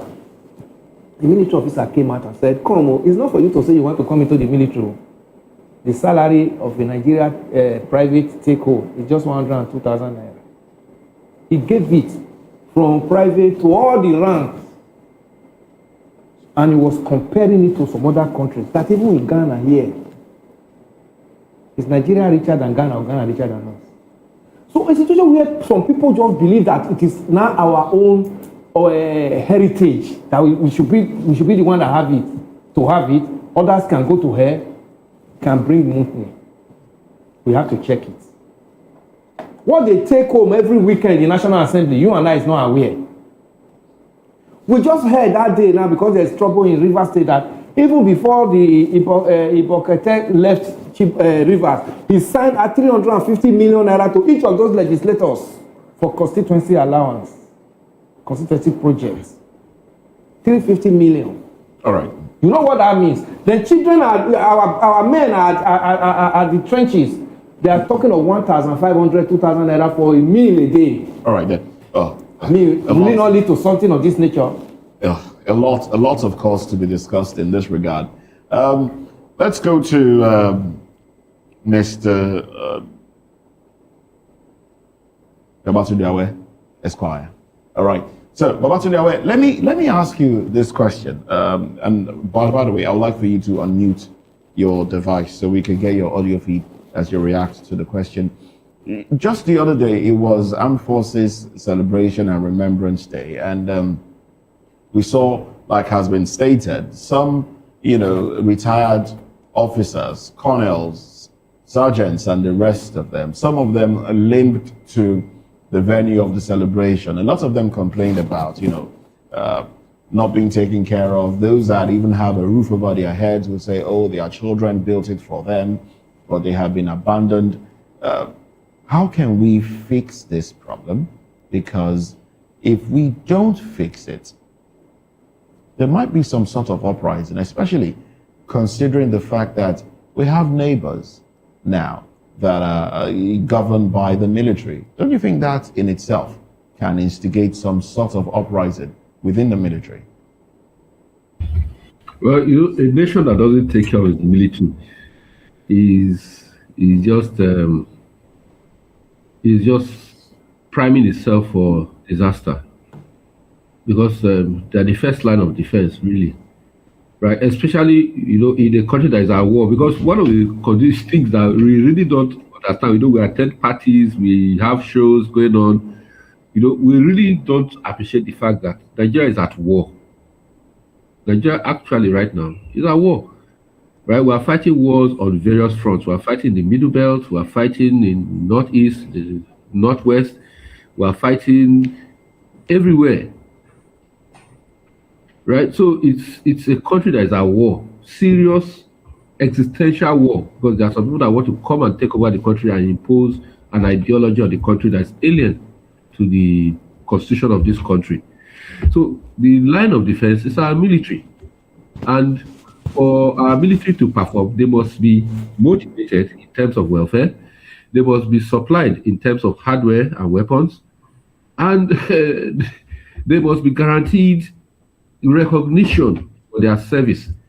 So in the absence of these three elements, we are going to have a military that is poorly motivated, right? And when we have a military that is poorly motivated, then we're in deep trouble, because there's nobody else that's come to say, no prayers, no churches, no mosques, no traditional religious worshippers are going to save us from the onslaught of our enemies here, son, on all fronts. Whether it's the enemies in terms of the insurgents or the bandits or the robbers, or some foreign entities that are trying to use our nexus for some ulterior motive or the other, So our military is in a state of chaos. That's the truth of the matter. Whether the mutiny reports are true or false, they are poorly motivated. If you look at the salary of an average military personnel, it is nothing to write home about. So we can't complain. We keep throwing money at things that are irrelevant. building edifices and structures and positions that are not sustainable. But the particular enterprises, particular institutions, I should say, the military particularly, that are safety in the environment that we are now, we are not investing in it as much as we are. Of course, we know that investing in hardware is a long-term affair. You don't just order a jet today and it arrives tomorrow. It takes years, for those orders to be processed and delivery made. But there are other arrangements that can be made, particularly in terms of troop motivation and welfare. You understand that can improve their morale and help us survive the onslaught that is. All right, then. Thank you very much. Thank you very, very much, Babatunde Awe, for your take there. Let's go to Comrade Ibrahim Momo. Are we at war? Would you agree to the assertion that Nigeria is at war? Or we just have a few insecurity, that we're dealing with, issues of insecurity that we're dealing with? Well, for me, I think maybe I should just start by even responding to the message put out by the Army spokesman, Apollonia. The first thing is that the issues around the military is not only about welfare. You are paying salaries, another welfare. That's not all. Nigeria's military faces a plethora, a myriad of challenges. So the first challenge they are facing is welfare, even if the Army spokesman is denying it. I have been to several, I've been to several military barracks.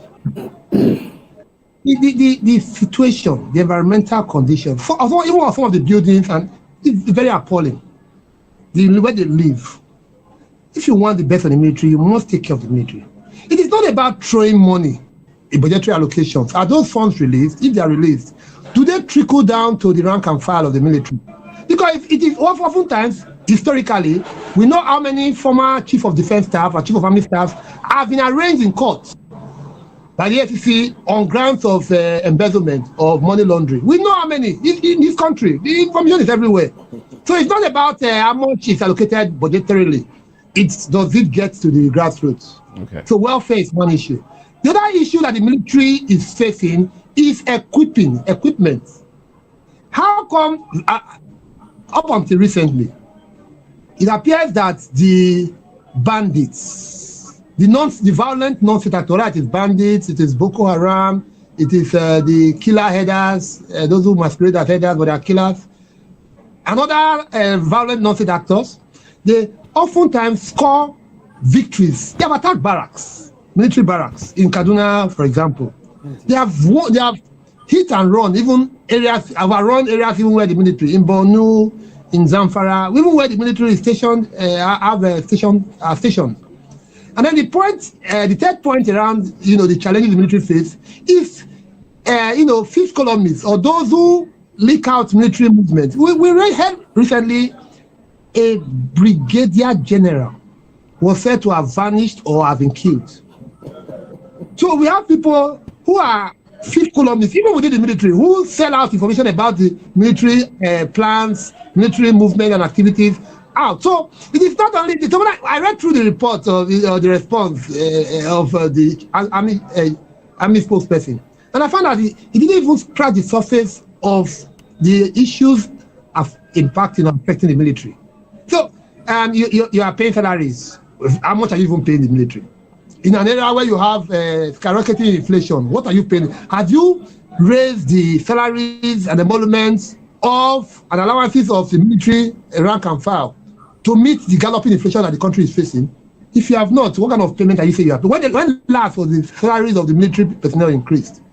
If you are saying you're providing welfare, you're paying salaries, when last did you pay them real salary? Take over salary that will take them home. That is worth dying for. They say, okay, I know that Nigeria is really taking care of me. So, for me, really, I don't actually agree that there is no chance of a mutiny. The report, what Andy was reacting to was that some military officers or personnel are gearing up for a mutiny. They didn't say that they have already engaged in a mutiny. They are gearing up for a mutiny, which means that there are issues of concern to military personnel. I have highlighted 3 broad areas. So it's not only about the welfare. How come military secrets, movements, plans are being leaked to the criminals, the violent non-actors? All right, how then. come? Okay. No. There's a lot to talk about in this regard, but unfortunately, we don't have all the time. I would have loved to ask you your opinion on the fact that those who were fingered in the botched or phantom coup, we don't know what has become of them today. I would love to get your opinion on that. But let's quickly run to Sir Chuka Nabife because of time, so we get his own view on this one as well. Sir Chuka, thank you very much for staying with us. What are your thoughts on this? Now, as you respond to the conversation, bear in mind that from 2020 up until 2024, record has it that about 1,008 military officials resigned from the military. Now, we have those whose lives have been lost. We have those who basically disappeared.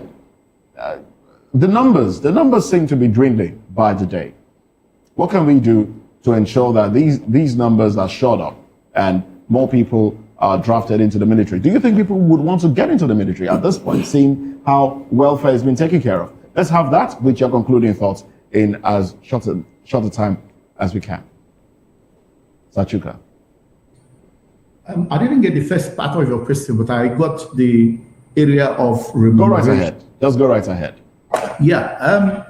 You see, there is a problem an underlying problem that we are not discussing. The underlying problem that we are not discussing is information management in our armed forces and security sector. I didn't say army alone. Air Force, Navy, police. There's a level of information management that need to be updated to fit the society we are in. Not just, some people do the banal saying, update to modern. No, every society has this modernity. And we are in an epoch of political leadership in Nigeria that is civil rule based on political parties, with political parties that have grown in awareness. There is a paradigm shift age. You asked, the last bit of your question captures the major issue we have not addressed in our military. The situation we are in, the insecurity that is overwhelming the country, requires a lot of foot on the ground, a lot of feet on the ground. There are we need to recruit many people in our security operations and in the armed forces. But you are not seeing young men put up. In this part of the country, like in the East, it's even you who bring that information talk about recruitment in the armed forces. The children who need it will even mock you. Wait for it. Is it me in my age that will now go to be recruited into the armed forces? One, the issue of payment of salaries. The military should not make it a public discourse that they are paying, not paying salaries promptly, even as the salaries are not really what they are. In management studies, you call that it demotivates. It demotivates every work. Sir Chuka, please, we'd like for you to land on your thoughts in about 30 seconds. So, the military should upgrade its information setup. They should also address it with the eye on forestalling what is happening. In the last couple of years, you've heard about mutiny or unease in the military, be it of the National Guard or be it for at least 3 times, be it coup or phantom coup. These are not the best things to handle, but their information management should be of such that they will not be giving room for those rumors. It's not anybody. It's not anybody that puts up and begins to ask for his due as by law. You begin to tag him a mutinist. Mutiny is a heavy word. It's a heavy word indeed. Well, thank you very much, Sachuka Nabife. That's where they are telling it. Yes, thank you for your contribution. Unfortunately, because of time, this is where we have to drop anchor. But we'll pick it up again at 10 o'clock as we get into newspaper review. And if this makes it to the cover pages, definitely we'll talk about it again. Well, thank you very much, Sachuka Nabife. Thank you also, Elvis Alime Hele, Comrade Ibrahim Momo, and Babatunde Awe, a lawyer, and yes, of course, Prince Francis Chilaka. Thank you, gentlemen, for your time and your thoughts on the program. On behalf of my colleagues, Chukuma Okoro, Jane Ogoye, I am Moses Humphrey, wishing you a beautiful day. Bye for now. Join us again at 10, by the way. 10.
Voice of the people. You can hear me now. My name is Patrick Doyle, and I wish that you continue to echo the voices of the people. Big up VOP TV. My name is Suibifa Dokobo. Please keep watching VOP TV. Hi, my name is Kwekumali Ikena Onyekwena, and I am with the Voice of the People TV. Now, if you're looking for the veritable channel for information, politics, robust discussions, you don't need to go far. VOP has you. VOP will always have you. Thank you. Hi, my name is Patrick Diabwa, aka Ibani Chuka, Amayanabo the Eagle King, and you are watching VOP TV. Stay with us.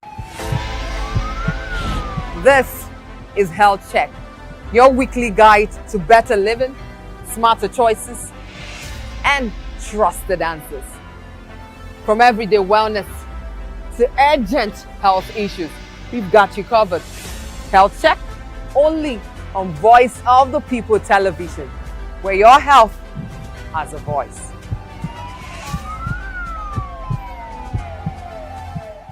My name is Tao Familoni, and here is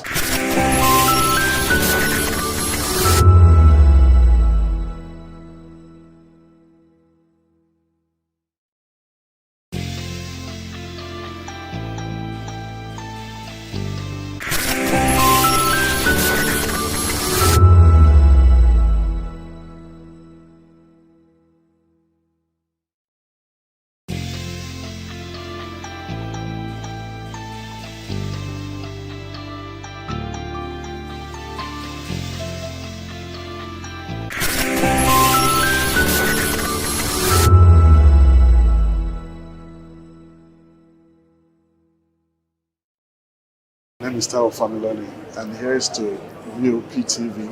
Keep watching, stay tuned, do not touch that dial. Arararara, my name is Made Kuti, and you're watching BOP TV. Keep watching. Welcome, my name is Zika Davis. Distinguished ladies and gentlemen, boys, viewers, everybody, boys and girls. This is VOP TV. Do you know what that means? Voice of the People TV. You don't have a voice, don't come here. You better make sure your voice is heard. Welcome to the locker room, the home of football talk that matters. I am Jerry Ampelon.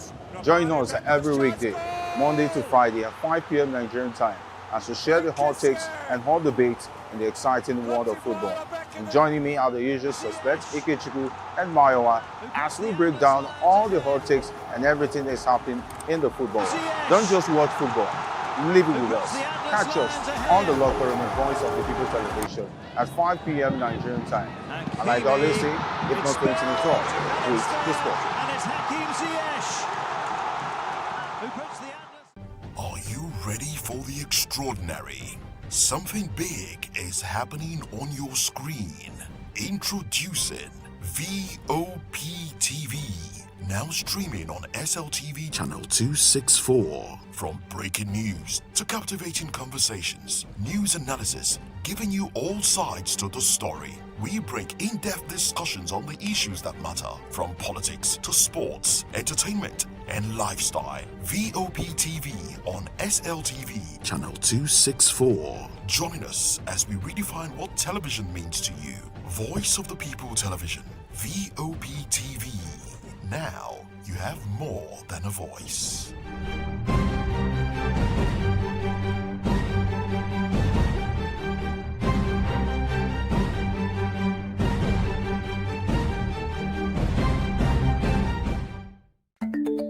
Africa is on the move, a continent of rising voices, untold stories, and powerful transformations. From the streets of Lagos to the heart of Nairobi, from the mines of Congo to the tech labs of Cape Town, the African story is being written every day. Bold, dynamic, unstoppable. This is African News on Voice of the People television. We don't just bring you the news. We analyze and bring you Africa's heartbeat, the politics that shapes our nations, the economies that drives our future, the cultures that defines who we are, the voice that must be heard. Africa News, Africa's voice, Africa's future.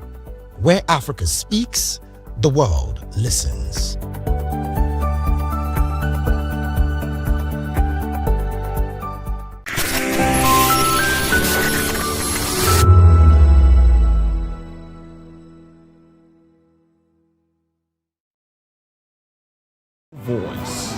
Join the conversation.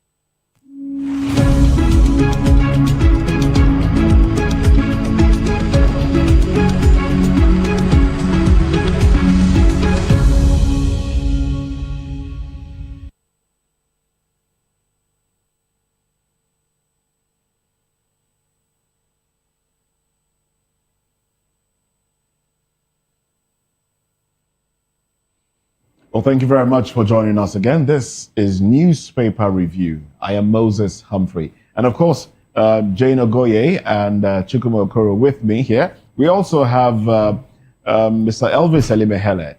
Thank you very much for staying back. Thank you. And right beside him, Dele Fanimo, a seasoned reporter. He stays back. He joins the conversation as well. Thank you very much for being part of the conversation.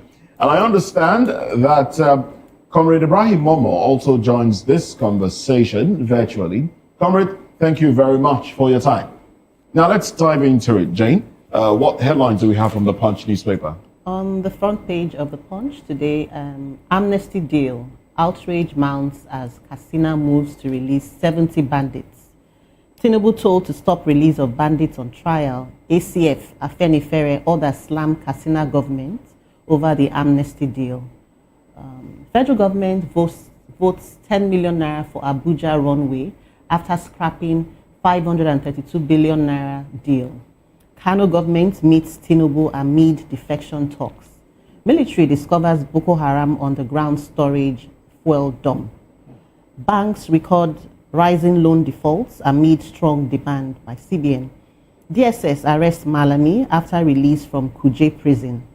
Ekiti poll. PDP, SDP rejects exclusion from INEC final list.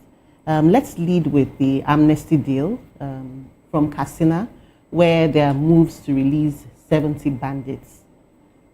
Yeah. All right, so Mr. Fanimo, let's get your thoughts on this one. Over 70 bandits. The writer there says Tinubu told to stop release of bandits on trial. ACF, Afenifere, others slam Katsina government over amnesty deal. 70 of them. What is amnesty in this?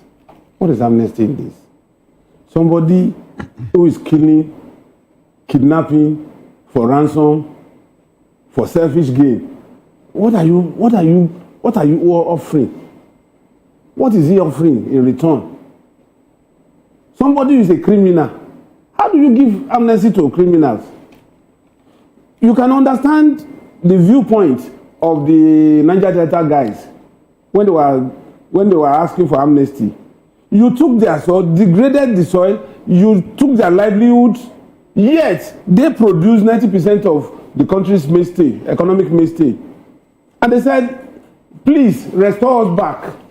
You couldn't clean up the environment. They said, restore our environment. We only know fishing. We don't have any other job. We do. Now we cannot go and fish. And government decided and said, okay, let us put these people on the right track. They gave them scholarships. Today, most welding jobs, undersea welding jobs, are done by Niger Delta guys. Before then, they brought these people as expatriates to come and do underground welding.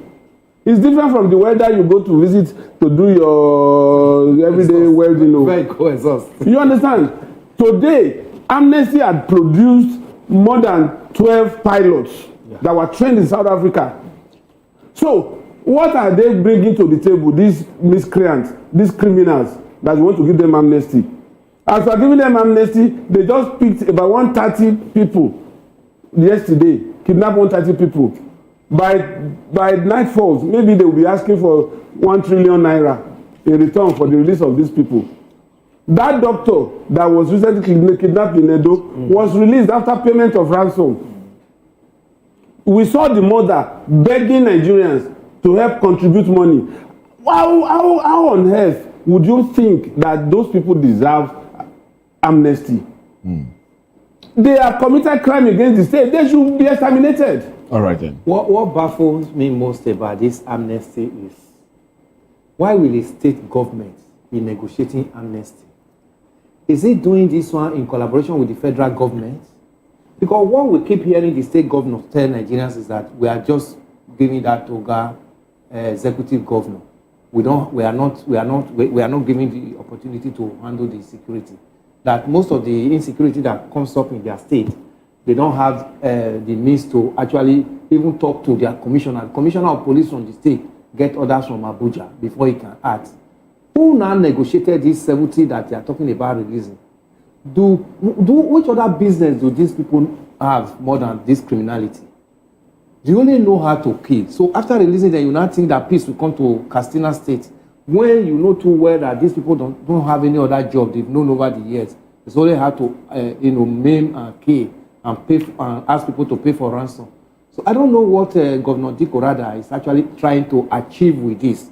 Whether I thank God that Arewa has condemned it now, and even Afenifere has condemned it. I want to hear from the federal government on what they think about this amnesty that this governor is trying to, give to these criminals. Because one of the hotbed of this criminality in this nation is even that Kaduna State. We saw government officials some time ago came out and said they were dialoguing with them. When during the former governor of Masari's administration, we saw them standing. We saw Governor Masari standing with these criminals. At the end of the day, did he work? He never worked. So what other effort is he wanting to put now that was bigger than the governor standing? Some of them came out from they will still be asking for more. They will still ask for more because this is the business they know. There's a school of thought that has it that because of the presidential amnesty program, the money earmarked for it, some of these states want to tap into that. So they at the detriment of their people. At the detriment of because we have about 9 trillion naira was set aside for that. Yes, 9 trillion naira. They should have even been talking about how to harness that money to take care of their brothers and sisters and IDP camps. Not to go and use it to bring out this miscreants from the bush. And at the end of the day, they will do more. No, but they can't use money from the presidential amnesty program to take care of those in IDP camps when there's a humanitarian ministry on the side. If this insecurity goes off today, that money cannot be used adequately for people in IDP camp to be resettled back to their respective home. So they should collaborate with the federal government to make sure that this insecurity comes to an end or a manageable level that people cannot begin to return back to their homes. Part of that money in the next budget, you see that it will not go for resettlement of all these brothers and sisters in IDP camps. All right then.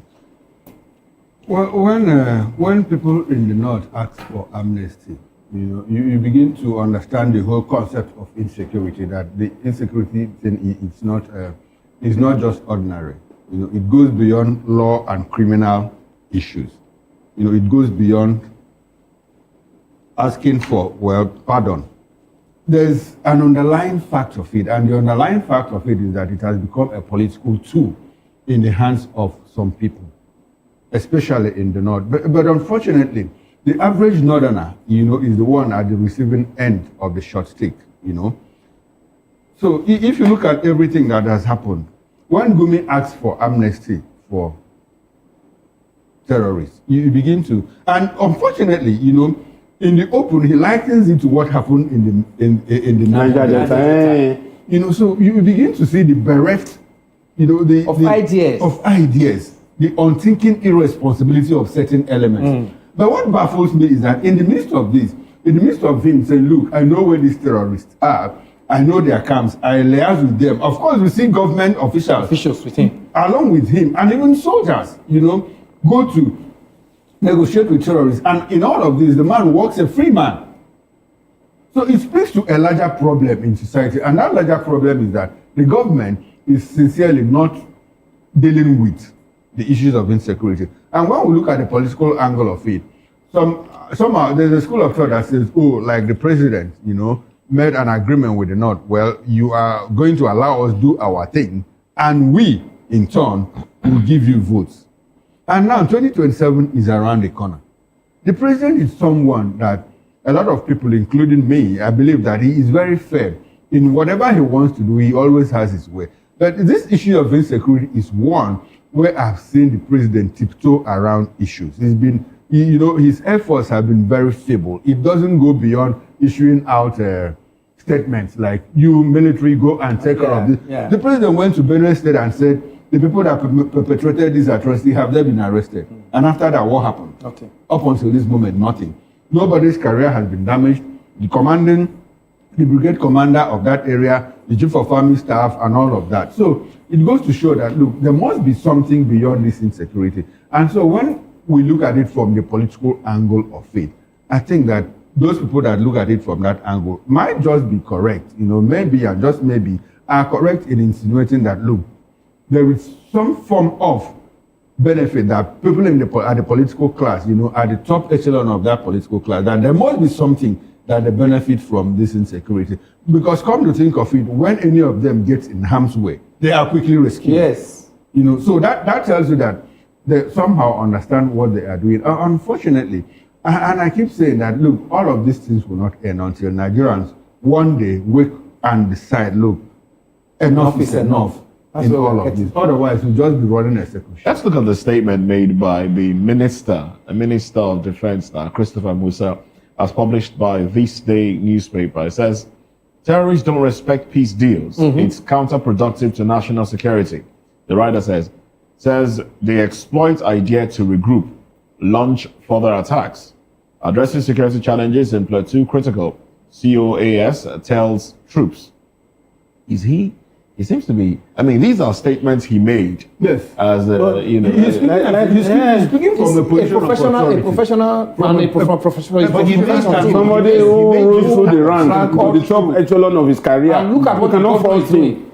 My point here is, he made statements like this addressing international media when he was chief of defense staff. Chief of defense staff. Okay. Yes, thank you. And then now that he's been made the minister, basically, he should be calling the shots. He's still making statements like this, like his handicapped. No. Not that he's handicapped. I think what he is saying. A minister is different from a commander. Okay. Now let me say what the minister has said. He spoke from a professional standpoint. What he's saying now is that, look, if you are one of those making peace deals with terrorists, please desist from that. Desist from me. That should go to the government. What he said, with my own little knowledge of strategic studies, warfare, and all of that, you discover that whenever there's a peace deal, people use it to regroup. It never works. It never works. It's just like buying time. Yeah. And Israel experienced it sometime in the mid 19th century. There was a peace deal. But in the midst of that peace deal, the enemy struck. And they were devastated. So it's the same thing. If you say you are giving amnesty or you are giving incentive to these people, they will know that because they will see it as weakness on your part. And they will come for more. So apparently a negotiation from a weak point of weakness. Now, if you go back in history, in recent history, when MPLA UNITA, when they were fighting in Angola, they will call for a ceasefire. What will Jonas do? Jonas Savimbi. He will travel. He will go to Russia. Negotiate for arms and all of that. And when he comes back, he will break the peace deal because he has acquired arms. And if you go to South Sudan, between Riek Machar and Salva Kiir, whenever they sign a small peace deal, each of them will go and regroup and all of that. And after 6 months, the whole crisis will come. I'm happy that you brought in the issue of the Israelis. Yes. It never works. It doesn't work. It never works. That's why up till now, Israel is still on its guard to make sure that nothing happens.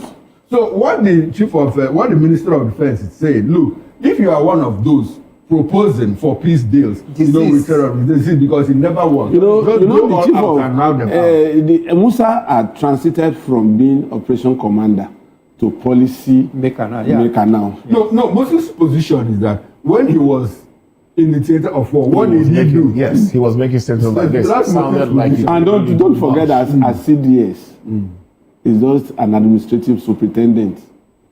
It's not in the direct line of operation. The chief of army staff, chief of naval staff, chief of air force, he could only give orders. Okay. You understand? So but what is at that role is just coordinating and supervising. Okay.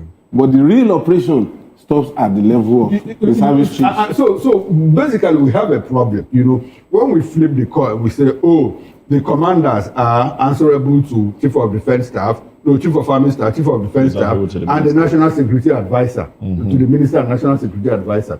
Now, when on the other side we say, oh, these people are not operational commanders. So what actually is the problem? You don't understand what I'm saying. I understand you perfectly.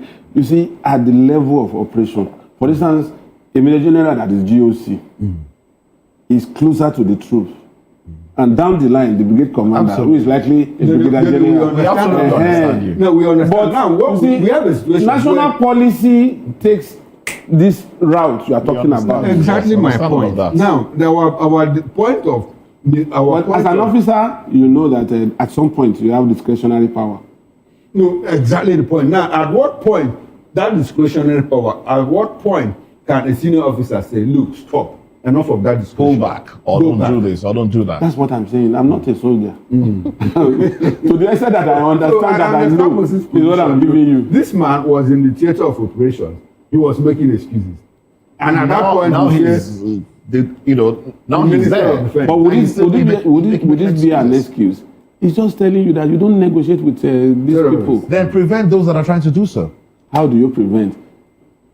I'm sure if you have the account of that woman, the only son, a medical doctor that is in captivity, you will contribute money. You will. I will route out the kidnappers. I will route out the kidnappers. What are we waiting for? Then let's drag you. No.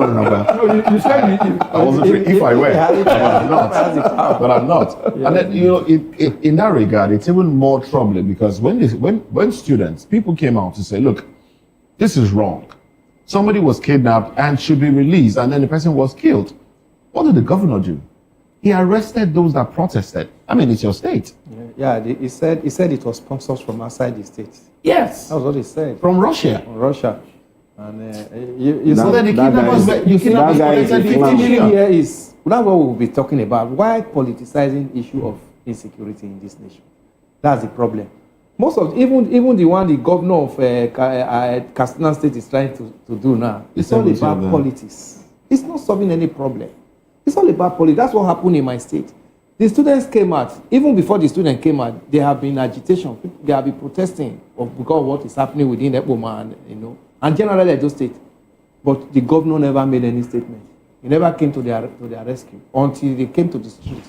When they came to the streets, what the governor and the best he could come and say was, this is sponsored from outside, because they know too well that there are one or two persons who are criticizing their government.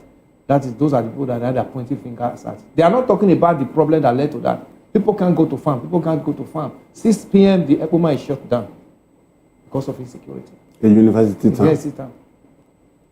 Yes, basically no life there anymore. Okay. Well, let's look at a few other headlines. IMF. Okay. Okoro has some knowledge of economics. No, you have policy and strategy. Yes. IMF, Nigeria's macroeconomic reforms beginning to yield results. Let me take the riders to that one. Upgrades 2026 economic growth outlook to 4.4%, 4.1% for 2027. Nonye Ayeni, non-oil exports hit $6.1 billion. Exports to ECOWAS declined to $271.26 million on exit of Burkina Faso, Mali, Niger. Those are the riders too. Declined. Okay. But yes, declined. I've always said exports this. to ECOWAS declined. Yeah, it will definitely do. When you want to take a look at the economy, you look at it from the macro and the micro level. The macro level is where you shun out statistics on the outlook of the economy. But at the macro level is what concerns you and I. You understand? And for me, I've always said, micro level. Micro level. Okay. Because it's an individual That's our kitchen. You know, that's where your pocket, your processing power, your access to necessities of life, that's where you begin to do your own calculation as against the micro statistics that is being rolled out. Today, They said after rebasing the economy that it's between 15 and 15 point something percent, the decline in inflation. Yes, to some extent, because prices of goods and services are gradually coming down. And I've said it here that even foodstuff that used to be on the very high side. But the point is, if those things are coming down, it should have trickle effects on the consumers, the buyers. But you find out that Nigerians be what we are. Whatever goes up, they don't want to come down. Today, away from when we were buying fuel, between 1,000 and 1,002, fuel today is 739 to 750. That marginal decrease, shouldn't it be reflecting on our transport costs? No, it's still static. Today, a bag of rice is between 54 and 60,000. Away from when it was 100 to 120. But if you go to any cafeteria or restaurant, it is still the same portion that they give you. Gari that the bowl used to be around 1,200, 1,500 is now between 400 and 500 naira. But as it reflected in what they sell to the consumer, no. Are you going to arrest government for that? No. I think the value system has to change for us to begin to see whatever is dished out from the macro level, from macro level to the micro level. We are most times our own nemesis in this country. Okay. Now, Dele has tried to relate the macro and the micro, but then this day headline is how IMF says that Nigeria's our macroeconomic reforms, are beginning to yield results. Now, when they say, I don't normally listen to IMF and World Bank. No, it's not part of me to even so they say they do different things and tell us different things. Now, let's look at the macroeconomic indices. Now, when you talk about macroeconomic indices, you talk about the exchange rate, you talk about inflation, the interest rate. No, inflation is headline inflation is basically about micro because it affects you and I. You talk about the exchange rate, you talk about the interest rate, you talk about the balance of trade, you talk about what? I think there are about 4 or 5 of them. Now let's pick them one by one. Sorry, as you respond, when you talk about exchange rates and the rest of them, let's have this headline in mind. It's from the Punch newspaper. It says, banks record rising loan defaults amid strong demand. Now, what it tells is that, we have our monetary policy rate. We have for a very long time now has stood at 2 digits. Yes. Within the neighborhood of 28 and 23%. So what it tells you is that, look, when somebody goes to bank to borrow money, he's going to borrow it at that interest rate. And some hidden charges will also be added. Management charges, contributions, precedent to draw down and all of that. So ordinarily, he will now transfer it in his goods and to who? To the consumer. So if we talk about exchange rate, do we have stability now? Some form of stability, but it's not helping us because even our budget benchmark says that 1,512 naira per dollar to a dollar is the benchmark. For the but budget. today it's about 1,470. Okay, so how? So it has dropped below the benchmark. Okay, it has dropped below the benchmark. Yes. Beautiful. So now dropping below the benchmark, how does it help us? That is the point. How does it help us? So if IMF, and if, I've talked about exchange rate, I've talked about interest rate, and then let's talk about balance of trade. What are we exporting? You said something about export. Non-oil export. How much of that contributes to our GDP, and our revenue intake? So if you look at all of these things, the fact remains that clearly that we might be making little progress, little progress in the economy. Perhaps not as significant as we not expect. significant as it should be. So this same IMF will come back in the next 2 weeks or in less than 2 weeks, in 10 days to tell you, the economic outlook is dicey. Nigerians are going to get under poverty by June or July. So those are breaking worries. But I don't blame them anyway. I blame ourselves. Because the same universities that I went to, in Harvard, in Oxford, in MIT, you know, in Kellogg, we have our own people that also pass through. And when we go there, we even beat them in their own environment. You know, despite the hostile environment that we pass through, you have Nigerians coming out tops in Oxford and all of that. And these people come back here, they are subsumed in our systemic failures and all of that. So I don't blame them. And I keep saying that, look, we are not the only people that were colonized. We are not the only people that they use these models, you know, to drive the economy. To drive the economy. Japan used the same model. Yeah. South Asian countries, you know, like the Asian tigers, use the same model to drive the economy. So what is wrong with our people? It's clearly a problem of leadership. The people that developed Southeast Asia were the people that were in school with Alice in Ayedade. All those super permanent secretaries, all of them were in UK. And at that point, Lee Kuan Yew said, for every 10 outsiders you see, 8 of them are likely Africans. And out of those 8 Africans, 6 are from Nigeria. So when you went back to your home countries, what did you do? That is the deep question. The leadership system. It's a leadership problem. So, IMF and World Bank it's not only leadership, followership is also there. Well, I think followership also. Well, the followership also urge them to go that through that route. Like the chicken and the egg, which one comes first? Have you been able to answer that question? Egg now. Egg. So who laid the egg? From creation. All right. Well, let's take another headline here. This is from the Guardian newspaper. The headline reads, 1 year after, 50% telco tariff hike leaves operators happier, consumers frustrated. And then flipping to the riders there, interesting riders, I must say. Quality of service dips despite $1 billion infrastructure upgrade.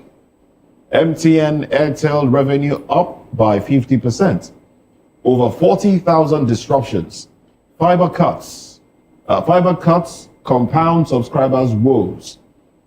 ATCON seeks stricter enforcement of CNII to curtail misfortunes. It's obvious. I think I like the way they headline that rider. You know, they are the operators are benefiting. Yes. They are smiling to the bank. While Nigerians, just like in the banking sector, anyway, the economy is dipping and banks are smiling. You see, at the end of the day, you just discover that Nigerians are the receiving end in all this. Sometimes when I do data, they tell you 1 month, and then they tell you the quantity they will release for you every day for you to use. So there are sometimes I'm busy. I do not even open my phone for almost half of the day. They will still tell me that same MB that they release for me daily, that they have already given me when I did not even open my phone for that day. So that day I've used that quantity. No, some of those apps run at the background. I just wanted to say that. But so whether you use them or not, they will consume. They will consume them. But at least at the end of the day, you just discover that what they tell you is going to be for 1 month, another 3 weeks. They already sending you message because that you have used up. It's like if you buy a unit of electricity. If you buy 20 units and you decide to own all the electrical equipment, you see, let me tell you, I used to have the same feeling. What he's saying. I used to have the same feeling, just like you just mentioned. But when I now started using 2 phones, there was one permanently on data alone, and I monitored it. But there's this one that runs on certain apps, which I disabled in the other phone. I realized that on the average, I don't use more than 200 MBs on the ones that I have stepped down the apps from running underground. But this one, that the apps, because of certain reasons, are allowed to run underground. I mean, at the background. I use up to 2 gigs sometimes in a day. So what I would suggest is, after this program, you can consult me. Well, some network providers, they tell you that it's their service is fast. So the speed of the service and the faster. Then if you use 5G enabled phone, it will run faster. And if your RAM is like 8 gig, in some phones you have 8 gig RAM running, it runs faster, and B2 is not the same thing as Mercedes-Benz. Well, Moses, back to the issue, at stake. I think that has become our lot as a people. In Nigeria. in Nigeria, we see telcos rip off Nigerians, extravagantly and in fact extraordinarily. Internet cost here is very expensive. It's very, very expensive. And given the fact that we also don't have Wi-Fi facilities all around town.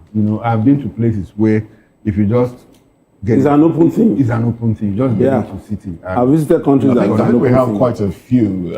In the University of Lagos, there was an arrangement. I'm talking about places at the airport. There's an arrangement. So if you go in there, you have access to. No, that's what I'm saying. I talk about the places where you land at countries the airport. where you have. Yes. The moment you land at the airport and you turn on your phone, the Wi-Fi pops up, and you get into it. You drive all through the way to the city centers and any part of the city you go.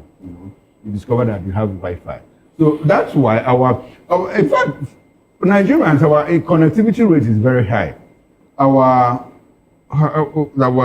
telephoning rate was about the highest in the world.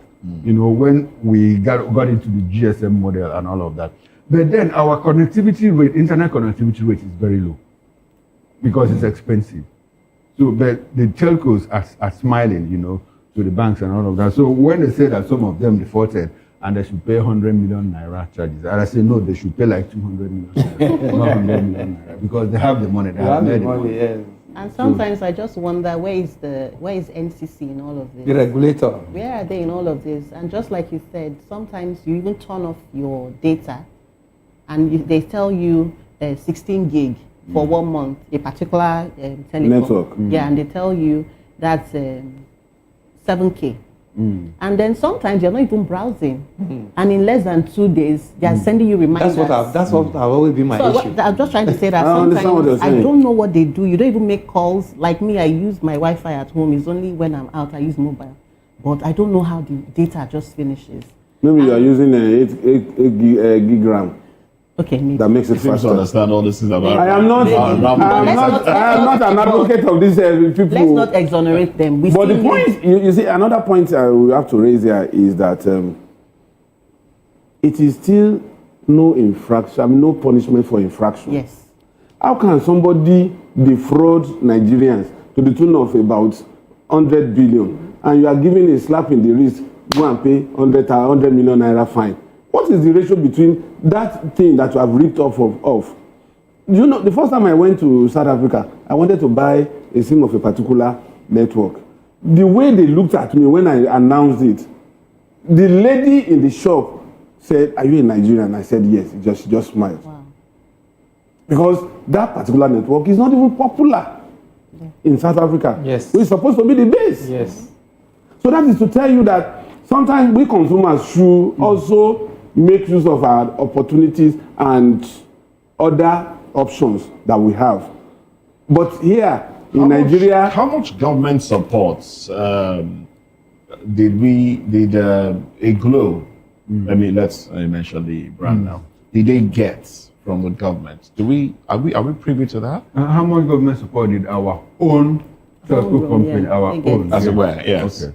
They get from. I think they did at that point. I think they did at the initial stage. They got support. Stage you did, because you recall that they had to collapse. Like 2 networks, and gave that license to the. It was not originally on the card. Yeah, it wasn't originally, but the government had to say, we cannot do all of this and not have our own player. Yes. And the player was even good enough to say, look, Nigerians, because one of them came and sold us the idea that you can't do per second billing. And no, the two of them. The two of them. Yes. The local company said no, it's possible. We can do per second billing. And when they mounted the equipment and started charging per second billing, Nigerians said, so this is what it crashed. A lot of people had high blood pressure because once you start your call, you'll be looking at it. Make sure it doesn't exceed 1 minute.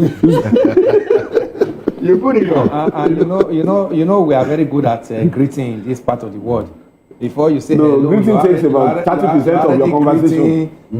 Why? How is your husband? Why? We're having the same problem. So, we're having the same problem in the what's the word now? In this other sector, cable TV. Pay TV. Yes. Pay TV. We're having the same thing there. Local players are having a tough day. And then Yeah, okay, they- few and far between. No, No, which other cable pay TV do you have that is thriving? No, which other? The dominant one is still the one in charge. No, that's what Moses is saying because I mean, how much of government encouragement did the local one to the local one to try? Because we had a few of them, quite a few of them, and they were all and they were speaking, but they just suddenly went. One came up and was just doing sports, and that's what some of us like. And then he, went. He just went on the ground and died on the ground, and the government did not even investigate. How much support? The government even tried to say, okay, even if management and whatever brought you down, let's encourage, let's support you with some subvention and all of that, so you come up again. But okay, so generally, in generic terms, this kind of support, when we see it come from government, what happens? How much billions of naira was sold to the aviation industry, and what happened?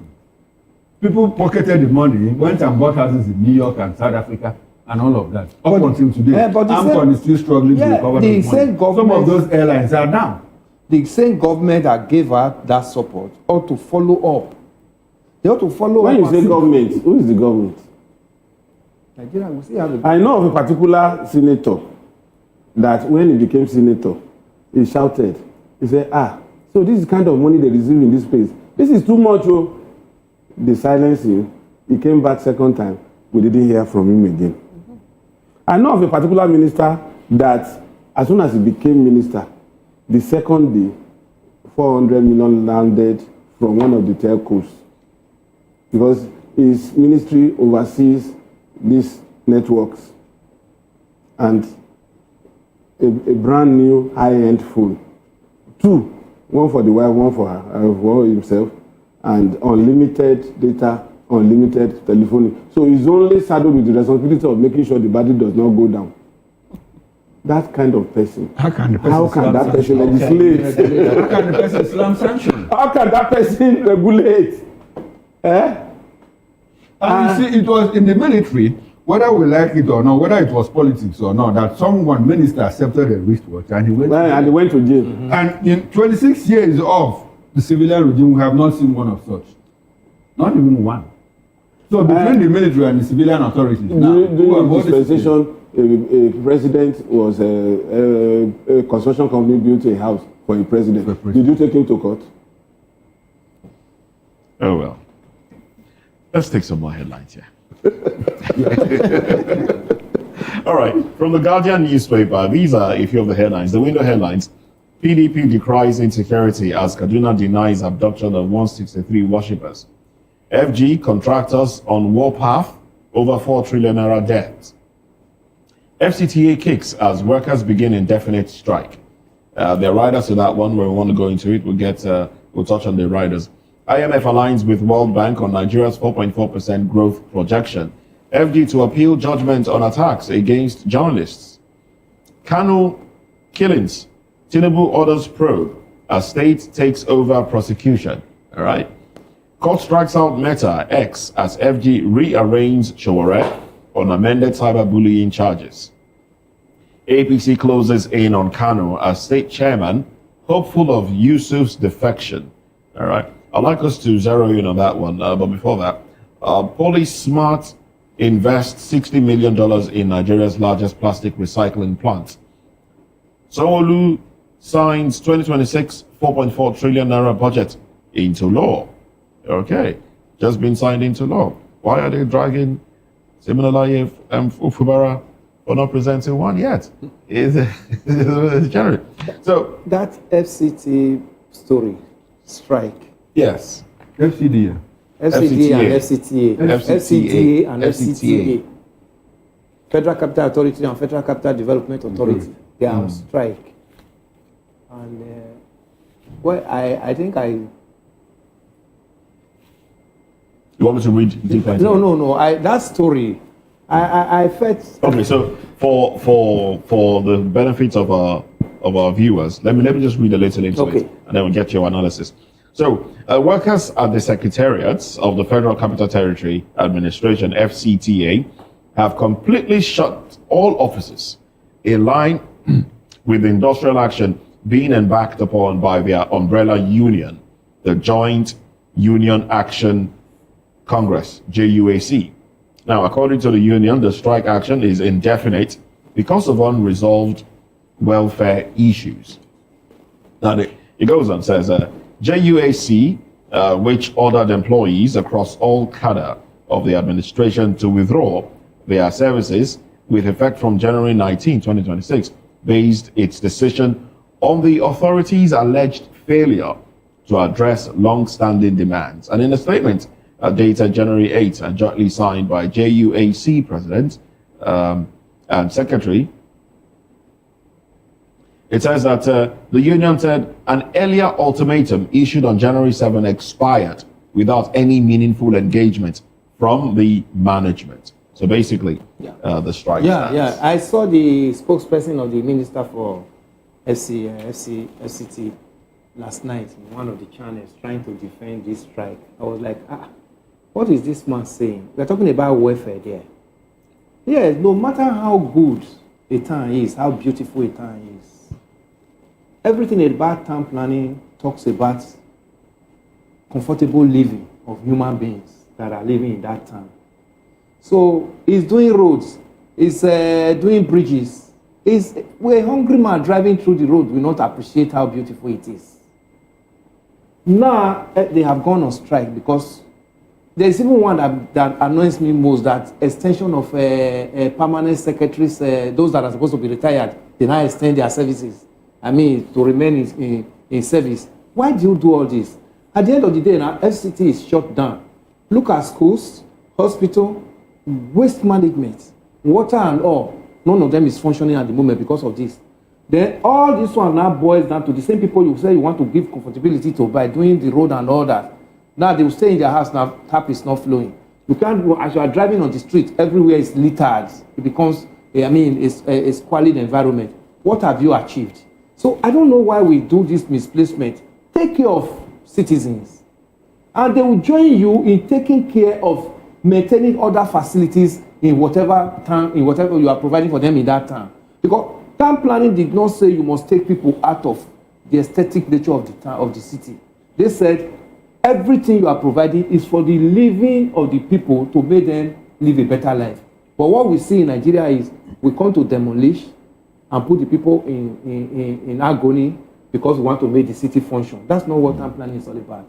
I think the minister should address all this strike as fast as possible so that the city can function as it's supposed to be properly. Insecurity. The people are at home idle. You are giving job to an idle man. An idle man is the devil's workshop. You are giving people the devil jobs because they are at home. Children are not going to school. I saw some of the hospitals yesterday that they said patients were turned back because the nurses and the doctors, those ones under the employment of the FCTA, are not coming to work. And they said they were showing some dilapidated roof and in the hospitals and even a lack of equipment. So we should not concentrate on, talking about making Abuja beautiful. It should make the people that live in Abuja also happy, beautiful. Well, I think I listened to Larry Olaika, that's the minister's spokesperson. And Larry said that 10 out of the 14 demands of the workers have been met. That's according to what he said. Well, we need to verify all of that. I didn't get opportunity to hear any of the workers respond to that or any of the union leaders. Now, that said, I always say that we have our leaders have a false sense of accomplishment in the fact that when they do ordinary things that they should do, they go which to high heaven. Part of their function. Which is part of their mandate, which is part of their function. They take a lot of glory for it. And now we hear our president say, like Minister Wike, when he celebrated his 58th birthday, said, Minister Wike is one of the shining stars of this administration. So if you have a poster boy, if you have a shining star of this administration and the workers under him are going on strike, so how shining is the shine? And how shining is the shine?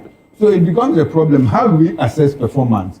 Do we normally do performance appraisal in offices? When this administration came on board, we had Hadiza Abala Usman roll out the app, the performance appraiser. Yes, I was in Enugu then, and I was on the other side, and you asking me questions, and I said, look, well, this thing is not going to work because this is not the first time. And that app, we have in the Ministry of Establishment, there's this office, there's this desk, that you go to complain about something.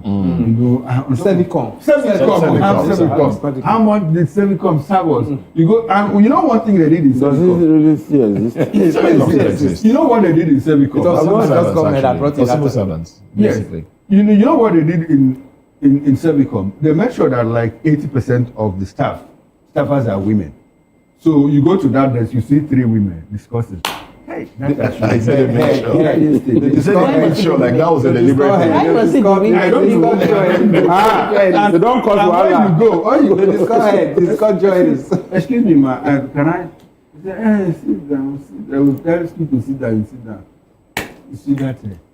They will start talking about those that. I'm surprised that you are not reacting. I'm talking about personal experience. So there are no men in the office. I said like 80% of them, when they employed women. The 20% should be game changers. You understand? So when we got to the whole essence of I'm giving this in some detail, to let us understand that we don't even have a method of appraising performance of people in government.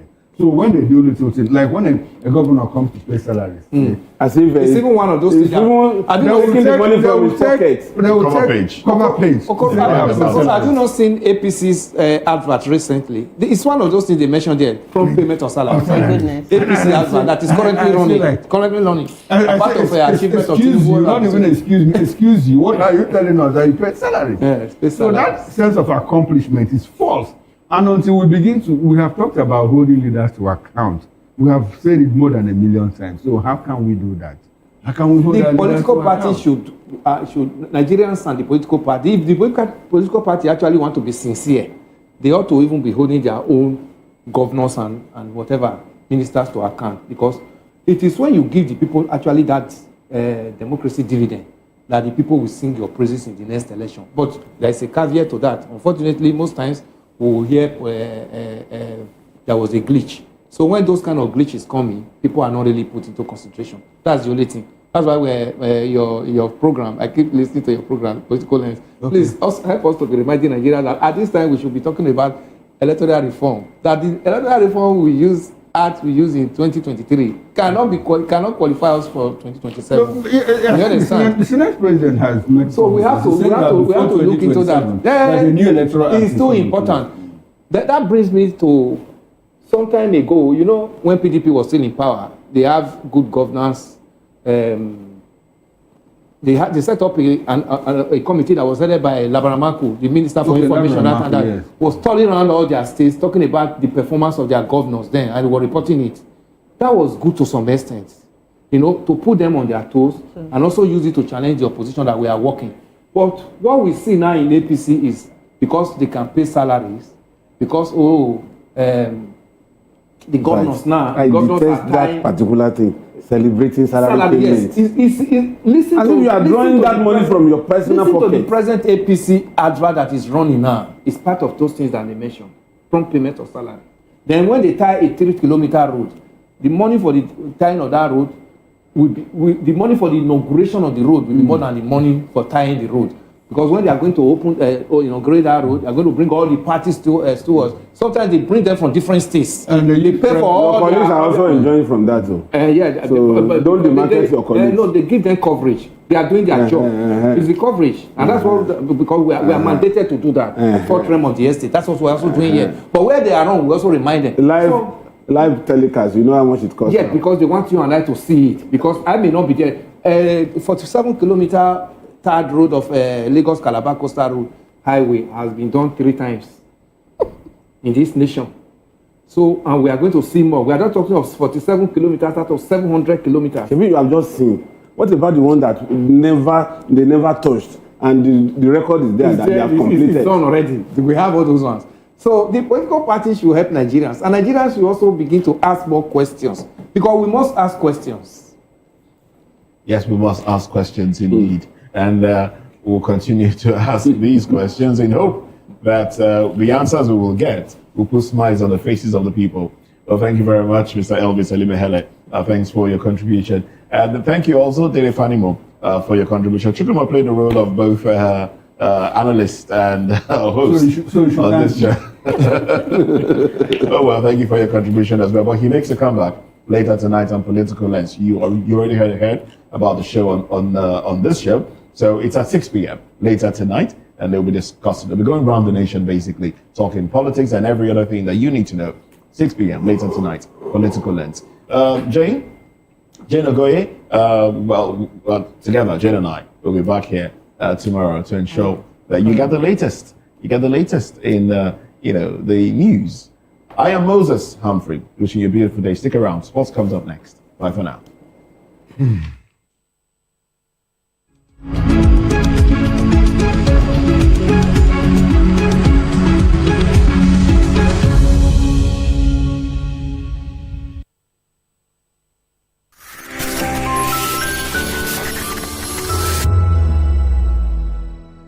My name is Tao Familoni, and here is to VOP TV. Keep watching, stay tuned, do not touch that dial. Arararara, my name is Made Kuti, and you're watching BOP TV. Keep watching. Welcome, my name is Ika Davis. Distinguished ladies and gentlemen, boys, viewers, everybody, boys and girls. This is VOP TV. Do you know what that means? Voice of the People TV. You don't have a voice, don't come here. You better make sure your voice is heard.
Do you want your voice to be heard? Do you know that you matter in the scheme of things? The People's Voice.